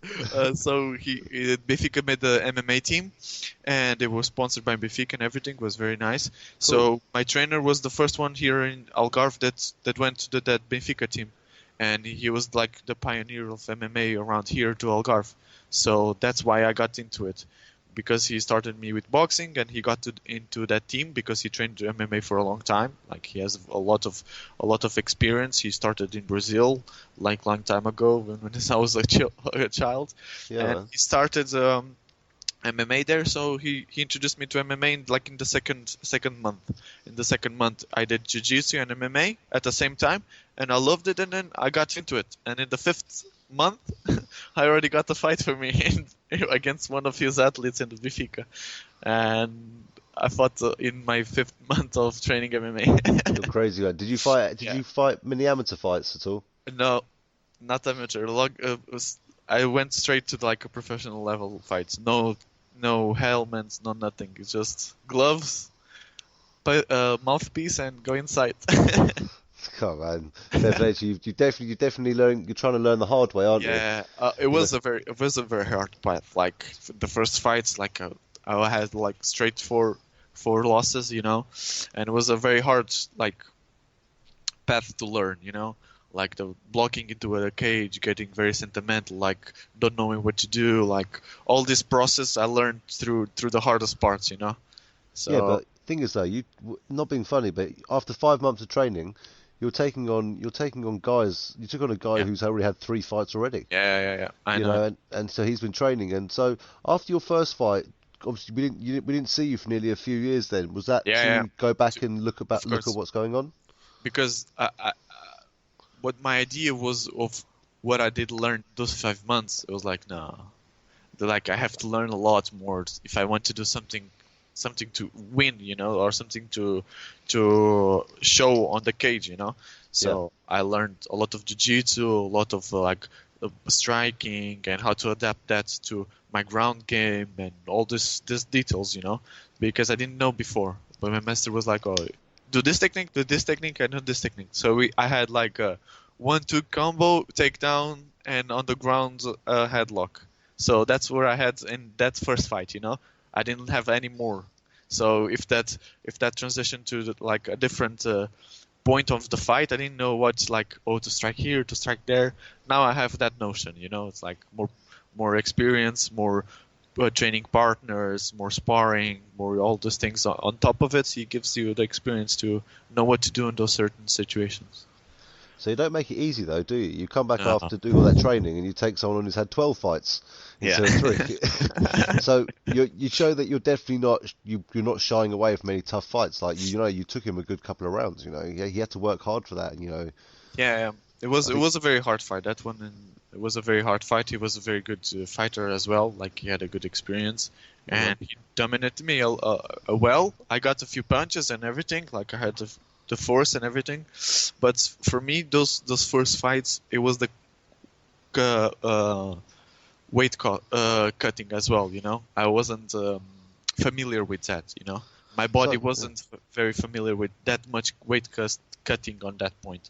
So that get a tool a lot in my body as well, So what changes have you made then to help with the weight cutting and things like that? So, like, first of all, my body adapted to it, first of all. And then I learned through those diets, my body learned, and I learned what my body, like, cuts weight here, or cut carbohydrates over here. So eat more on lunch, eat less on dinner. Do these tiny adjustments to my diet, to my daily diet, and not be as hungry as I was before. Because before I was like too scared to not make the weight. So I was like, no, cut, and I was cutting too much. And then before the fights, I wasn't that strong. But now I learned through this try and error, and then now I know my perfect setup to have strength and still be able to cut weight, And especially I was fighting at 75, 72. Now I'm fighting at 77, so it's not as much weight cost as before, So how you feeling now at 77 then? Did you fight your last fight at 77? My last fight was 75, yeah. So that probably felt a bit nicer though. Yeah. It was like completely different from the weight class that I did before. And this one went very nice as well. Yeah, of course. Yeah, that's it. So you really had your learning curve over your first 4 fights. You've learned a lot. You took on tough guys with a lot of experience, so you weren't just trying to find the easy fight. And no. Even the guy you beat previously has had like 14 odd fights as well. So he's got a lot of it. Because at the end of the day, it doesn't matter what your records are. It means you've actually got in. It's the experience in the cage. Like how to move, where the cage is. Obviously, you know that better than anyone. Yeah, and especially it's like I will share a quote that Floyd said. It's like he has 15-0, but he said that the experience that he had to the same fights, like the experience before the fight, like the feelings, are all the same. No matter what the opponent is. If he has one fight or he has 50 fights, the sensation will be the same. You're in your mind, you'll be like the same feelings, like I'm gonna go to the cage. The same monsters come up, even if it's a fight against a weaker guy or a strong guy. You never know at the end. It's all when you go up and you see that in that moment, that's where you feel like, oh, this will be an easy fight or a difficult fight, Before that, you don't know it. So that's what the mental game is on about. Yeah, no, it's interesting. It is interesting. So, is this your first time fighting outside of Portugal? No, I fight in Switzerland. I got the third guy, the 12 fight guy, with Switzerland. Yeah. It's a very different experience of fighting here in Portugal and outside, because in outside you just go with your corner man. You go up there and like they have all the family there, all their friends, all their trainers, and you're like you and your buddy. But luckily, me and my trainer, we have a very good relationship, and we will face the challenges very with the head up, always motivating each other. Do you find the pressures though a bit less when you go abroad because you haven't got all your friends and family watching you? A little bit. It's like even it's more like stressful, because you're like always talking with them with the phone, or always like, oh, this is live stream for the event, or all those things, and you're focusing on the fight, but you're giving it attention as well. When you fight at home, you just sell the tickets like 2 weeks ago. You don't have to worry about anything else. You just go into the fight and you see all your friends beside you, yeah? And they screaming your name and everything, of course, gives you a different motivation. But even so, when you go abroad, you're more hungry for the winning, It's like, I'm going abroad, I'm facing all of them, so it's like, it goes in the different sets of motivations, When you're home, you have your motivation of your friends. When you're abroad, you have the motivation of like challenging another guy that's at home, So it's different types. No, it makes sense. A lot of people have different opinions on it. A lot of people prefer to fight abroad. A lot of people prefer to fight at home. Yeah. And I guess it's just different challenges, and it must be nice. So early on in your career, you've got to experience fighting in so many different countries. Now you're fighting in the UK for a title shot next. Your fight's been bumped up to a title fight. I just want to explain to everyone out there though, because it's a bit of a last-minute title fight call due to another fight. It is only going to be a 3 5-minute round fight because we feel it's a bit unfair to push a 5-minute round fight on you guys. I'm sure you're capable, but I think last minute though, it's not fair on you guys. But it's true as well. For a week, yeah, it feels good. Like a week before the fight to change to the rounds, 5 minutes. Like we could do it, but the preparation that we did, it was for three sets of 5 minutes, Yeah. But even so, like I did my sections was almost like 10 times 6 minutes, but of course it was like, first of all was like jump roping, or the next one was like techniques, and then the 5 last rounds was like sparring and the techniques and all those things. So I could push my body to 5 minutes, five rounds of 5 minutes, but as you said, like if your decisions was like that, it was a good one, because 3 minutes, five rounds is still above average, because I went to a lot of events that was like three rounds of 3 minutes. It's like, yeah, man, it's no good to anyone. That yeah, it's very short. But it's not something obviously we want to do, but we're doing it because obviously we're looking for the best interest in you guys and want you to be able to have the best performance you can possibly put on without having to worry about anything extra leading up to fight. You guys have got enough to worry about, like cutting weight and getting mentally prepared, your game plan and things like that.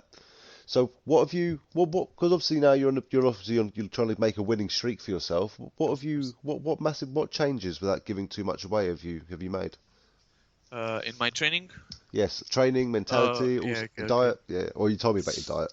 Yeah, it's a lot of things changed. Like each fight, I learned something new about what I was capable of. So. Or what I was capable of on striking, when I was capable in jiu-jitsu.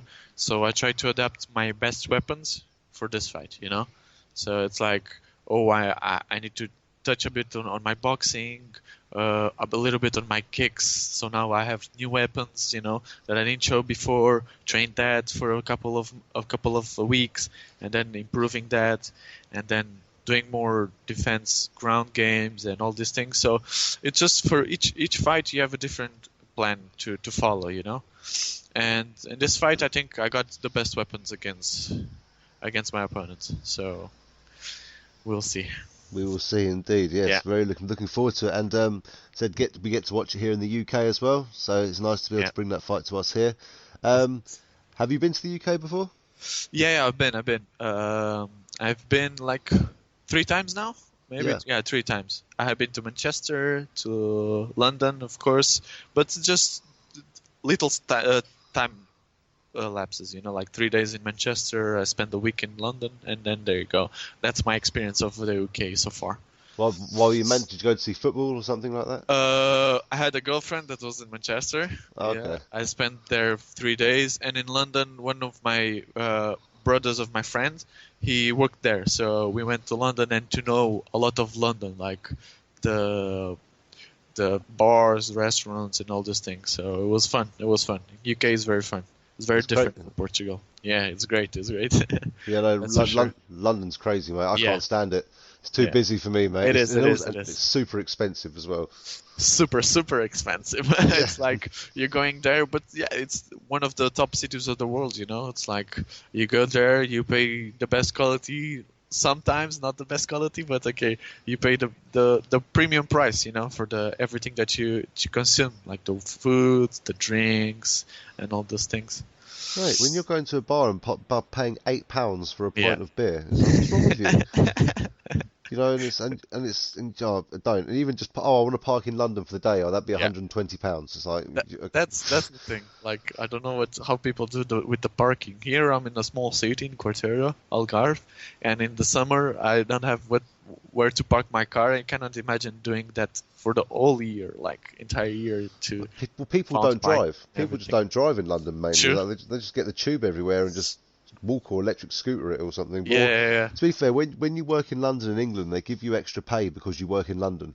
Yeah. So, to help with like the travel and things like that. With the stress, right? Do you know what? You couldn't pay me enough money to sit in rush hour on those underground tubes with people all squashed onto those trains. No, thank you. Yeah, that's the problem. And even if you want to do like biking or something like that, it's like it's raining almost every time, or the weather is too cold. It's like all you got is public transport, and that's all.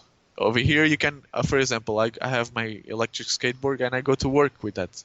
So it's like you can do a lot of more free stuff over here. Electric skateboard? I've never heard. Yeah. That's probably one of the laziest things I've ever heard in my life. What? I'm only joking, man. So how does that work then? How does an electric skateboard work? So it goes very fast, man. It goes like 40 kilometers an hour. Oh wow! Is that, Yeah. oh right? That's what. Right. I thought it literally moved like the speed of a skateboard, but was electric.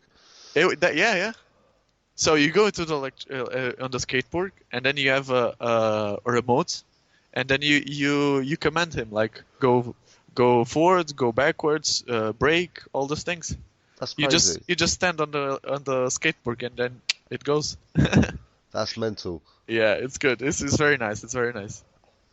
Quality, mate. Yeah, I've been to the Algarve before when I was very young, though, and unfortunately, one of those young people that came there just to drink too much alcohol. Probably. I don't remember. It's quite a popular place for Brits to go, I think. It is. Algarve. It is. So I do apologise on the behalf of all us British people to upset any of you Portuguese lovely people over there. A lot of people come here and then they just start fights, all these things over here. It's embarrassing. mental. It's mental. Here in Algarve, it's mental. Like, and especially that I work at an Antara hotel over here. You see all those people. You see from the UK especially, all those people come here, and then or the groups of the golfers. Those are crazy. The golfer ones are the craziest one over here for sure. The golfers, oh god, the old boys getting pissed, drinking the whiskey. Oh, nightmare. Yeah. Well, I apologise on their behalf. Yeah. No worries. It's never a good sign. So, what I want to say, obviously, I haven't even mentioned it yet, actually, Paul's, to everyone out there, Paul's been happy enough. It's 10 o'clock at night, and it's his birthday, and he's been good enough to spend it with us. It's a happy birthday, Paul. No problem. Thank you. It's nice to spend it with someone that knows about MMA as well, because MMA is popular now, but a lot of people still ask me, like, what is that? Like, you never seen a cage fight before? Like, Connor, no, nothing rings your bell, and they're like, oh yeah. When they fight with the gloves, the small gloves, I'm like, yeah, that's the one. That's the one. People still don't know what MMA means and MMA is, you know. But yeah, it's like the old saying, oh, do you do UFC, mate? What do you do UFC? No, I do Bellator. Yeah, no, I do Bellator, mate. No, that's it. So what have you actually done on your birthday? So actually, I worked because I'll have my days off when I'll go to fighting, you know, and maybe the week after, depends of like my injuries after the fight, if I got any bad or good ones, you know. So I'm getting ready for it. And now I'm just worked and then come home because I'm on a diet and cannot eat cake. I cannot drink, so I'll celebrate after the fight. No, it's his birthday. He can't have any cake. He can't have any drinks. He can probably barely drink water. Yeah. With my crackers over here. Yep. He's at home talking to us, eating crackers on his birthday. We're honoured. We're very honoured, Paul. You're welcome. We can't really complain about that, can we? Yeah. So tell us a little about your some of your other training partners. So you got Jockmare, you know, who's obviously a close training partner of yours. Is there anyone else particularly, you know, you train closely with? So I have two security guys that work with me, and they came up to the training and fought and helped me out because they're very big guys, like they're 120 kilos or something like that. So they're very heavy, they're very strong. So he helps me out on the cardio as well because it's not easily to take those guys down for sure. Yeah, I bet. You have to have very much strength, you know, to do that. And then one of my team, and one other guy that did kickboxing that helped me out a lot of like my striking game, like on my boxing, on my kicks and everything. He helped me out a lot. But the majority part of like MMA, it was Joycimar that helped me out. Like he was my main master, and he taught me all the techniques that I know today. That's it, mate. I've seen him before. Obviously, we're looking to hopefully get him to fight on the next card as well with yourself. That'd be nice. Get you both over. Yeah. Yeah, man, it'd be great to see you cornering each other as well. The teacher becomes the taught. You teach your own teacher. That's it, man. No, that'd be nice. See, we'd nice to see you both together. Can you come back? You know, hopefully defending your belt as well. Of course, yeah. We'd love to. Obviously, if you do win, we'd love to have you back to be defending that in February. Of course. That'd be absolutely fantastic. So, I'll tell you what. Before I let you go, actually, no. One thing I'll ask you: have you watched much on your opponent at all? You know, have you had a good watch of a few of his videos? So I watched just only a few. I let that job to my trainer. You know, let him analyze my opponents. I analyzed as well. Like I saw a few fights of him, but I let my trainer analyze him the best and give me the techniques what I needed to do. You know, because then when I go up there, I already have my body like ready to react to his moves, because now that my trainer repeats the same moves again and again and again, when I go up there, when I feel it, there you go, I have to do this, I have to do that, you know. So I let him do that teaching part, you know, and that's the thing. It's going to be good, mate. You sound very confident, you know. And again, it's great to hear your story, because I want people not to think that that there's a guy with maybe, you know, not the best record at the moment, but as it says, and they'll listen to this and understand why, and also the tough opponents that you came across. So records are for DJs, as I say a lot of times. You know? That's it, man. That's it. So you're feeling confident. So you're confident. You're 100% ready for this one, and you've got a good game plan. Yeah. Yep. I'm very confident. Go there, take what is mine, and come back to Portugal. That's it. And then we want you back in February, okay? Of course. That's it.